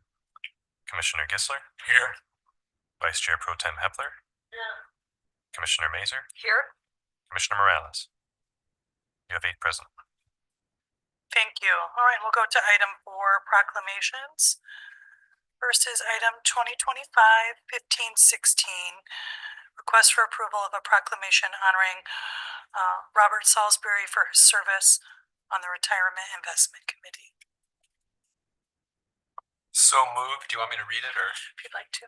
It's up to you. Sure. Whereas the Kalamazoo County Board of Commissioners honors the life and legacy of Mr. Robert Salisbury, who passed away on October 20th, 2025, and whose decades of volunteer service and professional leadership, most notably as chair of the Kalamazoo County Retirement Investment Committee, had a profound and lasting impact on the financial health and well-being of the Kalamazoo community. And whereas Mr. Salisbury joined the Kalamazoo County Retirement Investment Committee in 2005 and assumed the chairmanship in 2008, serving with steadfast dedication, integrity, and an unwavering commitment to public service. And whereas Mr. Salisbury joined the committee in 2005, the retirement assets totaled $160.6 million, and as of the end of the third quarter of 2025, those assets had grown to $348.2 million, reflecting his prudent financial stewardship and long-term investment vision. And whereas Mr. Salisbury generously shared his time and expertise as chair of the Retirement Investment Committees for the City and County of Kalamazoo's pension funds, the Kalamazoo Community Foundation, the Kalamazoo Foundation for Excellence, and the Kalamazoo Institute of Arts endowment funds, providing sound fiscal stewardship and advancing the financial stability of these vital community institutions. And whereas Mr. Salisbury took great pride in ensuring that retirees received the benefits they earned, and his thoughtful guidance, fiscal discipline, and commitment to excellence have left a legacy that will continue to benefit the city, the county, and the residents for generations to come. And whereas beyond his community service, Mr. Salisbury distinguished himself professionally as Executive Vice President and Chief Financial Officer of the Upjohn Company and later Pharmacia and Upjohn Incorporated, where his leadership earned national and international respect. And whereas Mr. Salisbury also shared his financial expertise through board service with numerous organizations, including Enzon Pharmaceuticals, Packard Bioscience Company, Allendale Mutual Insurance Company, First of America Bank Michigan, ACE Insurance Company Ltd., and Corporate Offices and Directors Assurance Ltd. And whereas throughout his life, Mr. Salisbury exemplified professionalism, generosity, and a deep sense of responsibility to his community's values that strengthened Kalamazoo County's fiscal foundation and inspired all who had the privilege of working alongside him. Now, therefore, it be it proclaimed that the Kalamazoo County Board of Commissioners expresses with sincere appreciation to Mr. Robert Salisbury for his exemplary professional achievements, his outstanding financial leadership, and his enduring commitment to the prosperity and well-being of the Kalamazoo community. And be it further proclaimed that the board extends its deepest condolences to Mr. Salisbury's family and its heartfelt gratitude for his decades of service, leadership, and generosity that will continue to enrich Kalamazoo County for generations to come. Thank you. That motion was made by Vice Chair Taylor and supported by Vice Chair Pro Tem Hepler. Is there any further discussion? Commissioner Gissler? Thank you, Chair. Can we make sure that our finance director has a copy of that to take to the Pension Investment Committee tomorrow morning at 9 o'clock? I think they all should know that we took this action tonight. Absolutely. Thank you, Commissioner Kessler. Anything further? So our deep gratitude and thanks and condolences to Mr. Salisbury's family. With that, all those in favor, please signify by saying aye. Aye. Any opposed? That motion carries. Right, next we move to communications. I have item 2025-1540, notice of hearing for electric customers of Indiana Michigan Power Company, case number U21986, and item 2025-1532, request for approval of the November 18th, 2025 draft committee of the whole and regular meeting minutes. Any other communications? All right, seeing none, we take approval of the minutes. So moved. Motion made by Vice Chair Taylor, supported by Commissioner Wheeler. Further discussion? All those in favor signify by saying aye. Aye. Any opposed? Motion carries. Let's go to item 7, approval of the agenda. Make a motion to approve the agenda as presented. Did you have something, Commissioner Gisler? Yes, I would like to take the last item under the circuit court and have it discussed under new business. That's 2025-1484. Thank you. All right. Yep, any others? Commissioner Wheeler? I would like to add a topic of discussion if possible, under our continuing business about community grants. Okay. Under old business? Okay. Anything further from the commissioners? All right, entertain a motion for the agenda as amended. Okay, motion by Vice Chair Pro Tem. Support by Commissioner Gisler. All those in favor signify by saying aye. Aye. Any opposed? Motion carries. The agenda as amended is approved. Item 8 is an opportunity for additional presentations. There are none. 9 for public hearings. There are none. 10 for public comment. This is our first opportunity in this session. Public comment can be made in person or again by phone at 855-925-2801. Enter meeting code 10748 and press *3 to join the queue. If you wish to speak during both public comment periods, you must press *3 again anytime after this first public session ends. This is the first opportunity to address the board for up to 3 minutes in a professional and respectful manner. Once you're recognized, please share your name and where you're from, whether in person or online. Is there anyone wishing to make public comment?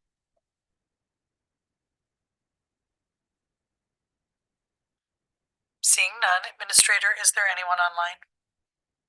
Thank you. All right, we will end that first public comment period. We'll go to item 11, our consent agenda.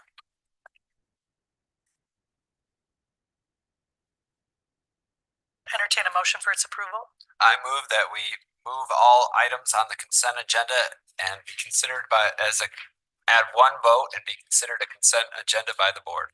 Looking at Abby for permission.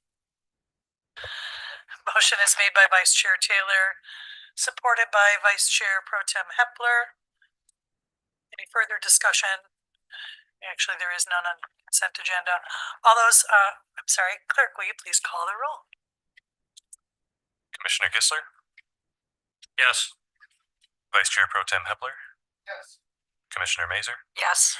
Commissioner Morales, Commissioner Ray, Chair Stretz, Yes. Vice Chair Taylor, Yes. Commissioner Wheeler, Yes. Commissioner DeLue. You have 9 yes. Thank you. That motion carries.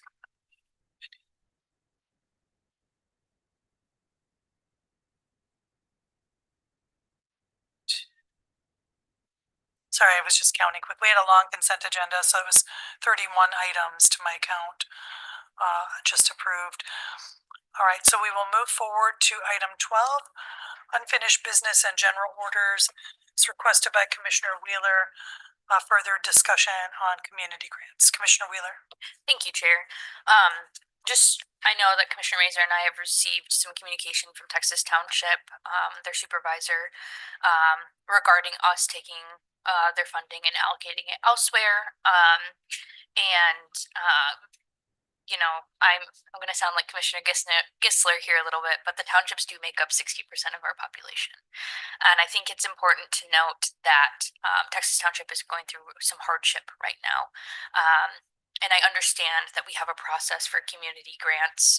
You know, if somebody were to change, you know, their criteria on a federal grant, then that would likely disqualify them. But at the same time, these two projects that Texas Township submitted to us scored the same. While they have different scopes, they still go to benefiting the residents that live in Kalamazoo County. And so I just wanted to make the board aware of that. You know, when it comes to 20 grand in our budget, that's, you know, Commissioner Vice Chair Taylor said it before, that's pennies for us. And I think we need to be diligent about every dollar that we spend. And so I would be advocating for us to try to fund Texas Township's request to do their community engagement. Again, I know that there is process, but this community needs it. And they are trying to figure out their funding. They're trying to figure out a lot of really big and hard decisions with not a lot of leadership at this moment in time. Thank you, Commissioner Wheeler. Commissioner Mazur. Yes, I support what you're saying. Because I think the community grants that were awarded, we had some really wonderful projects, but I was disappointed that Texas Township was not one of them. Because they did apply for two, and so I would very much support, you know, finding that funding somewhere. So thank you. Thank you, Commissioner Mazur. Is there any other discussion? Commissioner Vice Chair Taylor.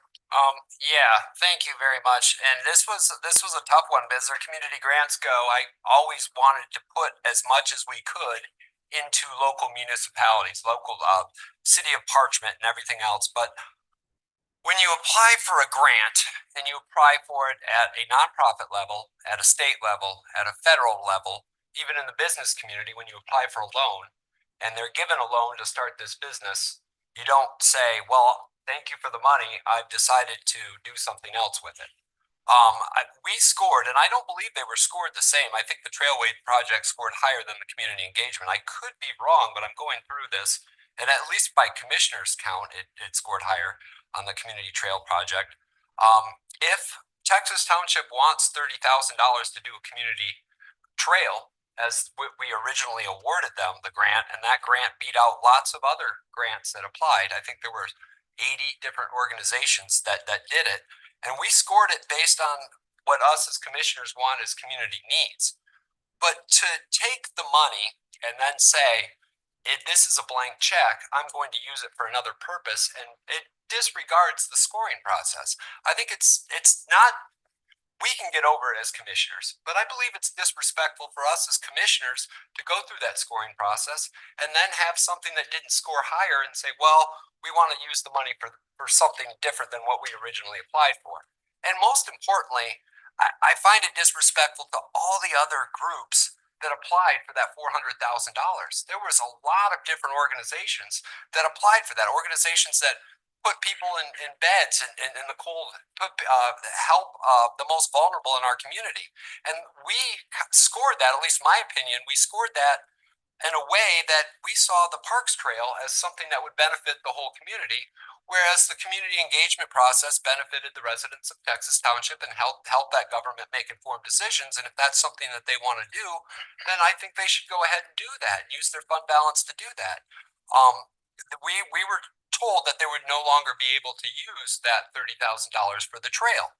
If they find a way that they can find the match or do the 30,000, I am the first in line to say, let's go and do our contingency, or let's find a way to make the $30,000 whole for that trailway project, because that is the project that scored.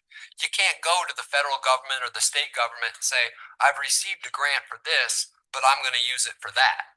It goes against the whole purpose of how we score and how, the process and how we got there. Otherwise, I mean, you can put in anything you want in the grants process and then use the money for something that's different. I am in favor and still am in favor of local municipalities receiving a majority of those grant dollars, because I think that's where it can be most effective. And if Texas Township finds a way to do the $30,000 for community trailway and repair the trailway, I am the first on board to say, let's do it. Let's find the money to do it, but not for a community engagement process when so many other things, in my opinion, that scored higher. Thank you, Commissioner Morales. Thank you, Chair. So these were ARPA funds, and every scoring event that we had, we were very, very adamant about making sure folks, if they didn't use the money for what they were supposed to get back. So we've had a return of money from organizations like that. I'm in support of, supporting all of Kalamazoo County.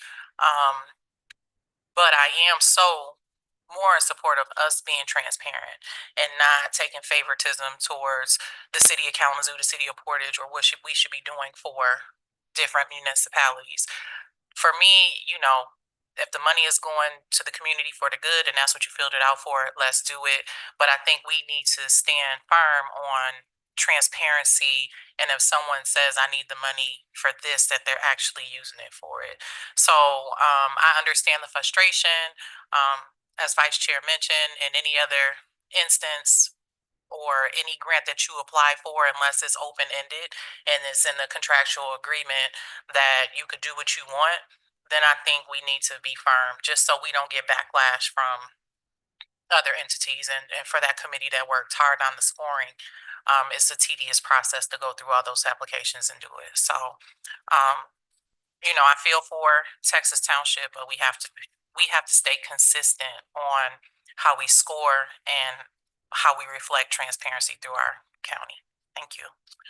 Thank you, Commissioner Morales. I'll agree, strongly with my colleague, my prior two colleagues here, and I do want to recognize we understand the pressures. I mean, I served at the township level. I know, budgets are tight. There are tough decisions. You wish you could do more in the community. And those are real frustrations. And I appreciate the township, communicating that to us. But in the end, we've developed a process. The board did due diligence through that. We committed our work and we took an action as a board. I appreciate it being, refined as we go forward. And this is our first time doing this structured process, and I think we have things to learn from it. And one of those things being for grant awardees to understand the expectation is that we'll expend the funds as requested. I'm also open to looking at other potential solutions to be partnerships with local governments at any time that we can, but this process is solidified, reviewed, voted on, and action was taken by the board, and I'd like to respect the work of our colleagues in that. Commissioner DeLu. Yeah, just a couple things. It's 23,000, but that's immaterial. And I don't think they came to us and said, we're going to use it for something else. They asked. Yes. And at the time I was in support of it. But this board voted, and it was an ask, and the board said no. So as much as I wanted to give them the money in the first place, I don't think we should. I think we should, like the chair said, we should honor our vote. Thank you. And thank you for clarifying it. It was an ask, not yeah. Thank you. Anyone else with the first? Okay, Commissioner Wheeler. Thank you, Chair. Appreciate it. The last thing I'll say is, I think for me, the biggest thing was that I feel like we maybe missed the mark with having an open conversation with Texas Township. I think information was conveyed and maybe the right questions were asked by us as a board of, you know, could we have just continued to go with that? Because from my understanding was that their first award, they needed to go back, the supervisor needed to go back and ask her board if that they were able to continue to do that. They wanted to pull from their contingency to be able to do it. And so I think that's where I am coming from, is that there could have been more dialogue, and instead we just voted on it in this haste in one meeting. And so I respect the process and that, you know, we voted on it, it is what it is, but I just want us to be aware that maybe sometimes there's more information and we need to maybe take some time to digest it and ask the right questions before we just go, no, you don't get your money anymore. And maybe that, you know, they needed time too. They have a process just like we do. They only meet every 2 weeks just like we do. So thank you, everybody. Thank you, Commissioner Wheeler. Anything further on that matter? Okay. We will go now to new business, non-consent. We'll take up first item 2025-1517. Request for approval of a resolution declaring housing as a public health crisis in Kalamazoo. Commissioner Morales? It's a motion by Commissioner Morales, supported by Commissioner Wheeler. Discussion. Vice Chair Pro Tem. Thank you, Chair. As I have read through this proclamation, I just have a few questions. Some of the statistic information only goes up to like 2022. And I think we've done more since 2022. We've done a lot to help with housing and issues. And I'm not saying that this is a good issue, but I don't understand the need for a proclamation in this matter. I'd like to see a proclamation for people's driving. We kill more people on our roads in Kalamazoo than we do anything else, I think. But I mean, housing's important. I get it. And we're doing a lot with housing. We're spending millions of county taxpayer dollars for housing and improvements, but I don't understand the need for a proclamation. It's just an open-ended question. Thank you, Vice Chair Pro Tem. Commissioner Morales. Thank you, Chair. This is a resolution, and I believe that there is a need for it. There was, when I first brought this up in 2022, we were going off of information from, I believe the census lets out information every 4 years? Every 10 years. So that's why you might see the 2022 data. But what's going on in Kalamazoo, we just had Continuum of Care give a very in-depth report on our houseless population. As someone who works in higher education, I have students who are sleeping in tents, that can't shower regularly, that are still trying to make it to class. When we look at our maternal health rates, birth rates, all of this is impacted by housing. When you do not have clean, sustainable housing, it impacts your mental health. It impacts how you move and shake. It impacts if you get to go to work or not, if you're employed. And as we see, even though we're pushing our houseless population out of downtown for various reasons, when you come off I-94, you see a trail of people that are in need. You see hotels filled. And right now we do not have, our building that we're working on is not up in motion right now. So I understand the pushback on people, but I don't understand how we can't believe that we are in a housing crisis. Nationwide, these are conversations that are going on. We are sometimes deflected by what we see in the media, because for me, I feel sometimes it's one-sided. You can put your own argument up on that, but at the end of the day, people can't afford their rent. We just have folks come up here and say that they had to quit their job because they can't afford daycare. This is all connected to housing. If you can't afford to send your child to daycare and you have to quit your job, someone just mentioned that they had been displaced out different jobs 3 different times. When you are applying for school and scholarships, you have to be under a certain bracket, and most privileged people don't understand that. They just mentioned that once you are $2 or $3 over the limit, that you no longer qualify for anything that the state has to offer you. That includes some of the monies that we distribute out to different organizations. They go on that sliding scale, and even though for me, salary doesn't equal wealth, someone may look at my salary and be like, you're over the limit, but it doesn't necessarily mean that I can afford a 2-bedroom apartment at $1,300.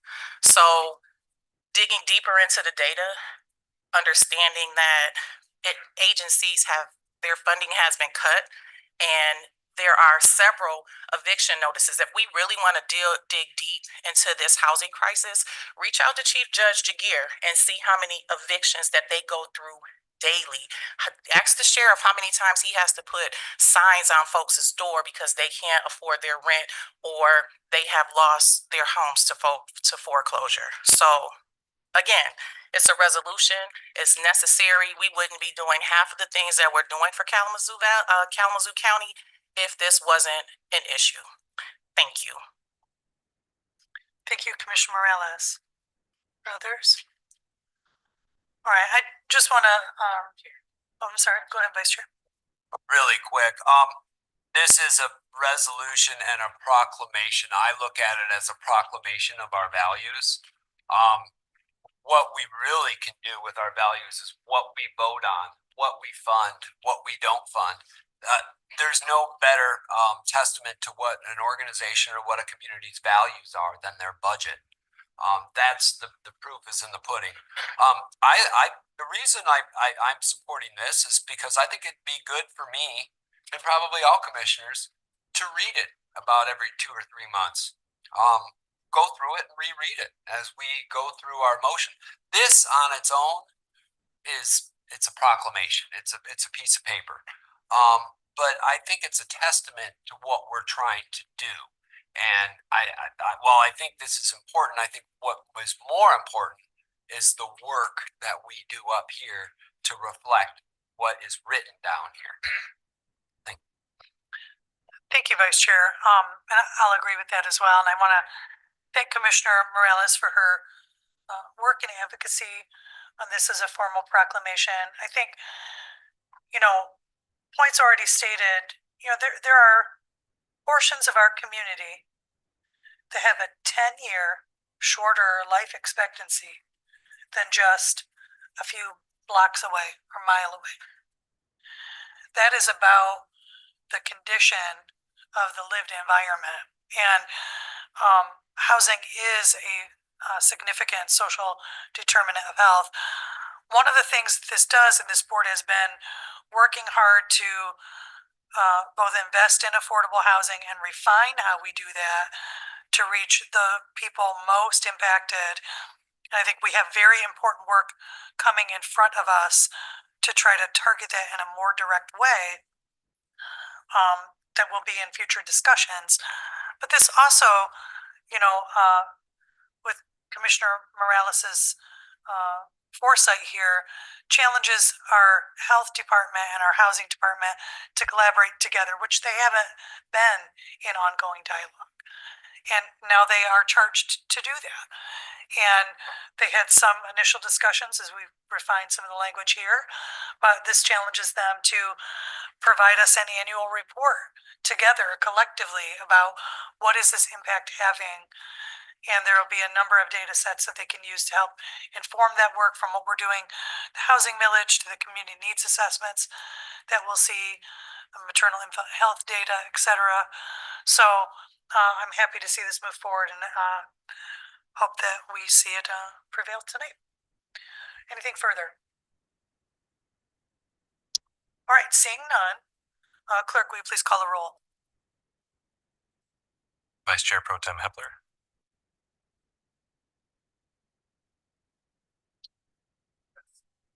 Commissioner Mazer, Yes. Commissioner Morales, Yes.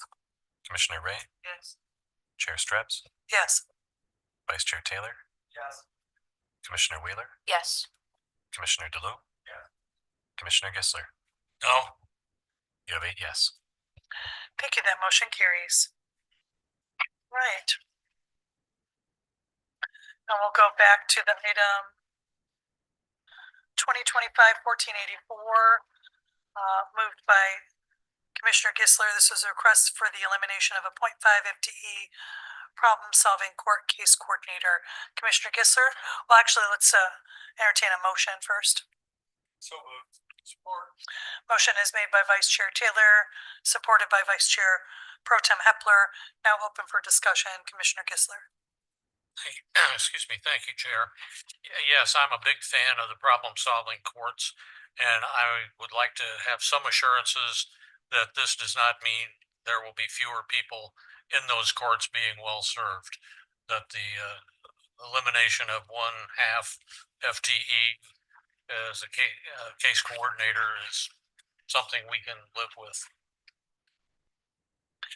Thank you, Commissioner Gisler. Administrator, do you have any insight on the impact of the elimination and what precipitated the request?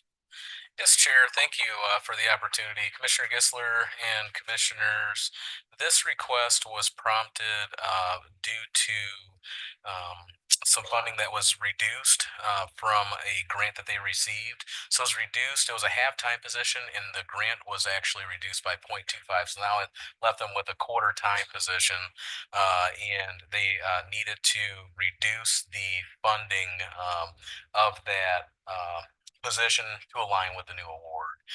So they actually recently received some funding from the Kalamazoo Community Foundation for problem-solving courts, the amount of $500,000.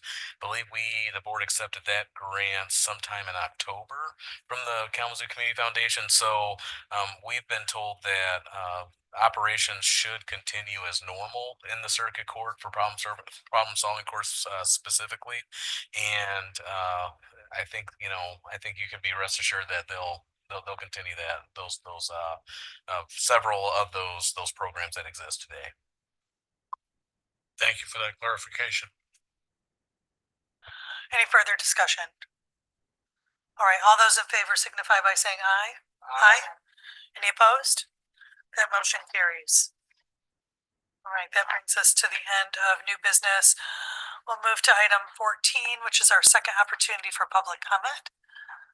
Members virtually or online can call in at the number previously stated or press *3 to join the queue. And anyone in public may join us at the podium. Please share your name and where you're from if seeking public comment.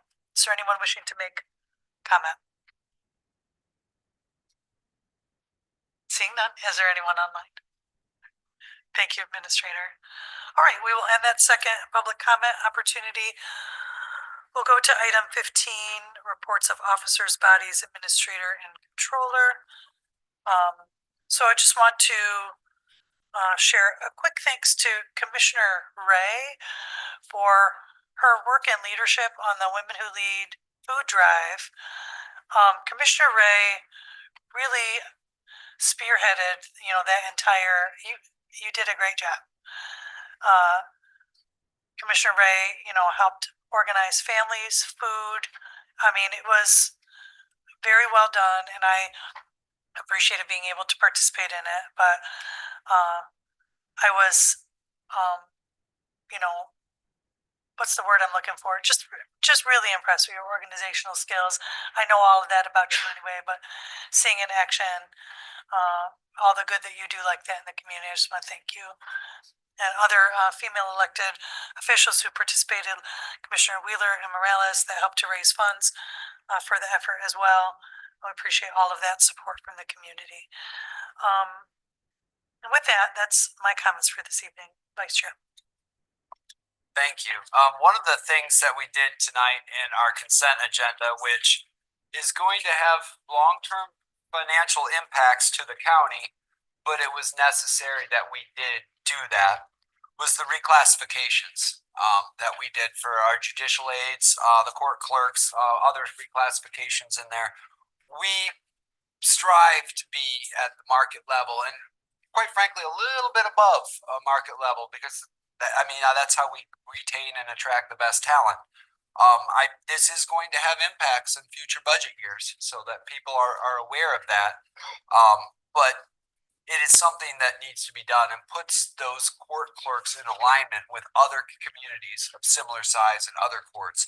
And people are doing the work. We need to pay them the appropriate amount of compensation that they're doing because it's their labor that runs this county. You know, we might make decisions up here, but they're the ones on the front lines. And I appreciate them bringing it to us. Just to remind this board, this is going to have implications in year 2, 3, 5, 6, all the way on. But it's something that needed to be done. And so I'm glad we were able to do that tonight. And if Gigi, if you're still up, it's time for bed. Vice Chair Pro Tem. Thank you, Chair. During this time of giving and, you know, we need to think of the reason for this season, and that's the baby Jesus and, you know, our faith in our community and our country and our community and all the things that we hold dear, our family and friends and relatives. And we need to be mindful of their needs as we go through this season and wish them the best and try to help them where we can. We need to also think of our men and women, both here and abroad, that protect our community and our country. Our men and women who are on the front lines every day, the police and the fire, the medical folks that take care of our community and our people. When you see them, tell them thanks for their hard work. I do hear it quite regularly out when I'm out working in my day job, as the sheriff says, my day job. So it's good to hear. And I know the men and women I've talked to, and I thank them for their service. So take a moment to thank them for their hard work, their dedication as they try to keep us safe. Also, real plug for food drives. The Richland and Ross Augusta Fire Departments are going to be having a food drive this Saturday at Harding's from 9 to 1. We appreciate any donations at that location, the Harding's on Gull Road. This will be, I think we've done it about 40, I think I recall 43 years of doing it. So it's not our first time. In fact, we did it quite a bit even when everybody else had stopped doing it. So we'd love to see you out there and support. The food stays in the community. It goes to our local food banks to help the communities out in our neck of the woods get through this holiday season and through the year. So we appreciate your donations, and I want to wish everybody, I hope everybody had a safe Thanksgiving, and hopefully you have a great Christmas. So thank you. Thank you. We'll go to Administrator Dr. Cameron. All right, thank you, Chair, Vice Chair Pro Tem, Commissioners, audience. I just have a few announcements and then one expression of gratitude and appreciation for staff. But first and foremost, I hope everyone had a happy Thanksgiving. And I thank everyone that traveled up Wednesday so that they were out of my way when I traveled to Illinois with zero traffic on Thursday. So that was nice for us. Yeah, zero traffic and weather was perfect. So, but hopefully everyone made it to their destination safely. First announcement I want to make, there was an article that was published in MLive, and it's regarding the a restaurant that's located in the former Cracker Barrel. It's called the OCB, which is Otis and Chuck Billiards. So it's not to be confused with old Cracker Barrel, but they call it the OCB rather. And they operated in that facility. And this encompasses testing requirements they had to undertake. And I just wanted to help clarify for the board and the public some of the statements that were in there, because it's become a point of discussion and the media picked it up. So when the current property owner acquired that site, they were fully informed of the stringent public health testing protocols required by the Michigan Department of Agriculture and Rural Development, so MDARD. These requirements stem directly from documented history of significant health concerns concerns at that location under its previous operator, which is Cracker Barrel, including salmonella-related issues that MDARD actively managed during Cracker Barrel's operation. So I know the community is very familiar with that. They had to shut down, they reopened, then they shut down for good, right? So our Health and Community Services Department, as articulated in the article, really actually has not imposed any new discretionary mandates. So we're following state mandates from MDARD.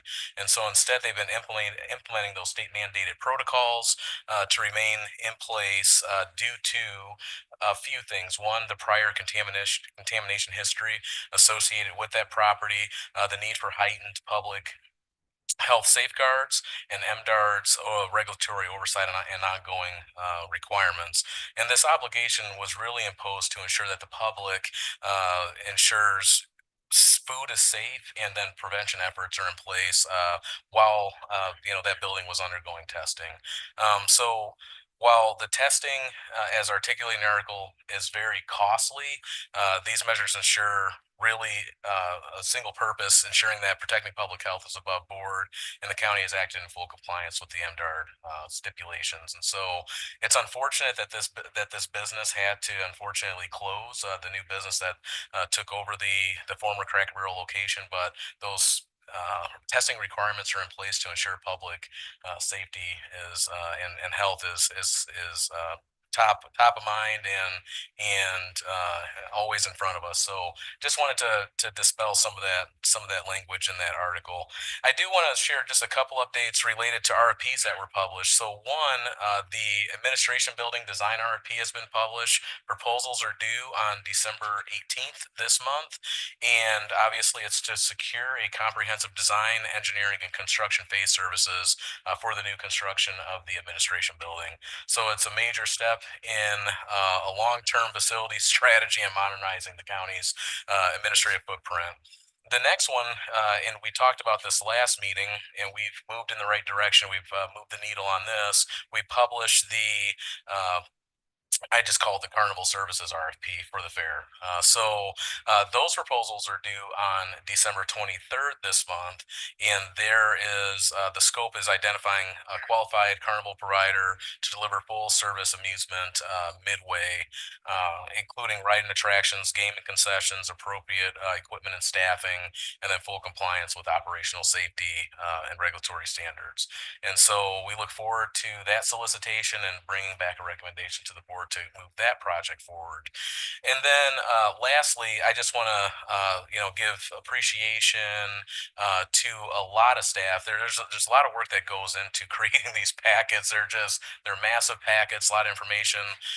First and foremost, our team in the administrator's office that stays late to publish these packets on Fridays, and last week was a little different. We had to publish it by Wednesday because of the holiday. So but we got it out, and there are some mistakes, few mistakes, but that just happens when you have this kind of information. And one of the offices that helps us kind of point out and ensures accuracy of presentation of materials in the packets is the clerk's office. They spend a lot of time reviewing all of the items one by one, and they submit a list of potential corrections that need to be made to ensure that these packets are presented in an accurate manner and that they're well vetted. So we appreciate their time and effort on that. It's a good partnership with them, and the time they spend on that is pretty thorough. So we appreciate that.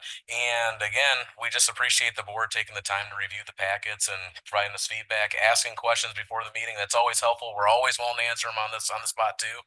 But we really do appreciate that. It shows us that obviously that you care about the material and that you're invested in what we have in front of you. So definitely appreciate everyone's diligence because it directly supports transparency and effective governance. So have a good evening, and that's all I have for you. Thank you. Thank you, Administrator. I'll add briefly one RFP issue. On the parking garage, we're going to do a large public art display on the north end of the parking garage near Martin Luther King Park. And so we will discuss potential creation of an ad hoc committee with a few interested commissioners, and we'll have collaboration with the Arts Council and Yeah, and Community Voices, the NACD, Douglas Community Association, and other stakeholders in the neighborhood in light of that. All right. So more discussion will occur on that next time. Commissioner Ray, would you like to start us out?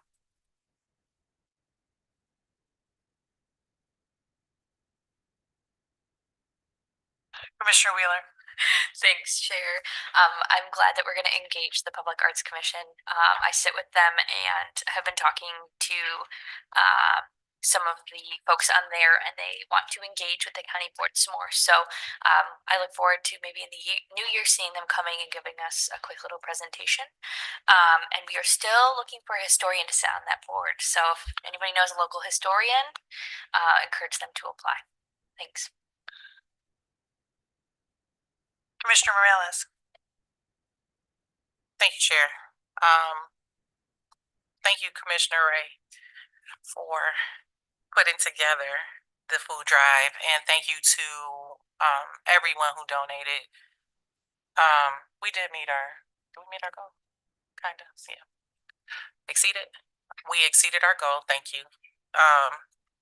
So yes, thank you for your hard work, and I hope that the families enjoyed their holiday food. I also have shout out to our HCS team. They have a MOU signed with Kalamazoo Valley and for the Circle Center. And so they are a part of our resource hub. They made it to our soft lunch last week. I was able to step down to our new market where we are able to give students an opportunity to shop for free as long as they are a currently enrolled student. No policing, you go in there. So we have everything from porn to contraception in there. And a lot of it is because of Kalamazoo County Health and Human Services. So thank you, Kevin. Thank you, Ms. Lentz and her team who came in. They were there today and talked about some different issues. So they have programming going on. They have episodic testing going on. And then if they need to follow up for a visit, they invite them out to their other entity.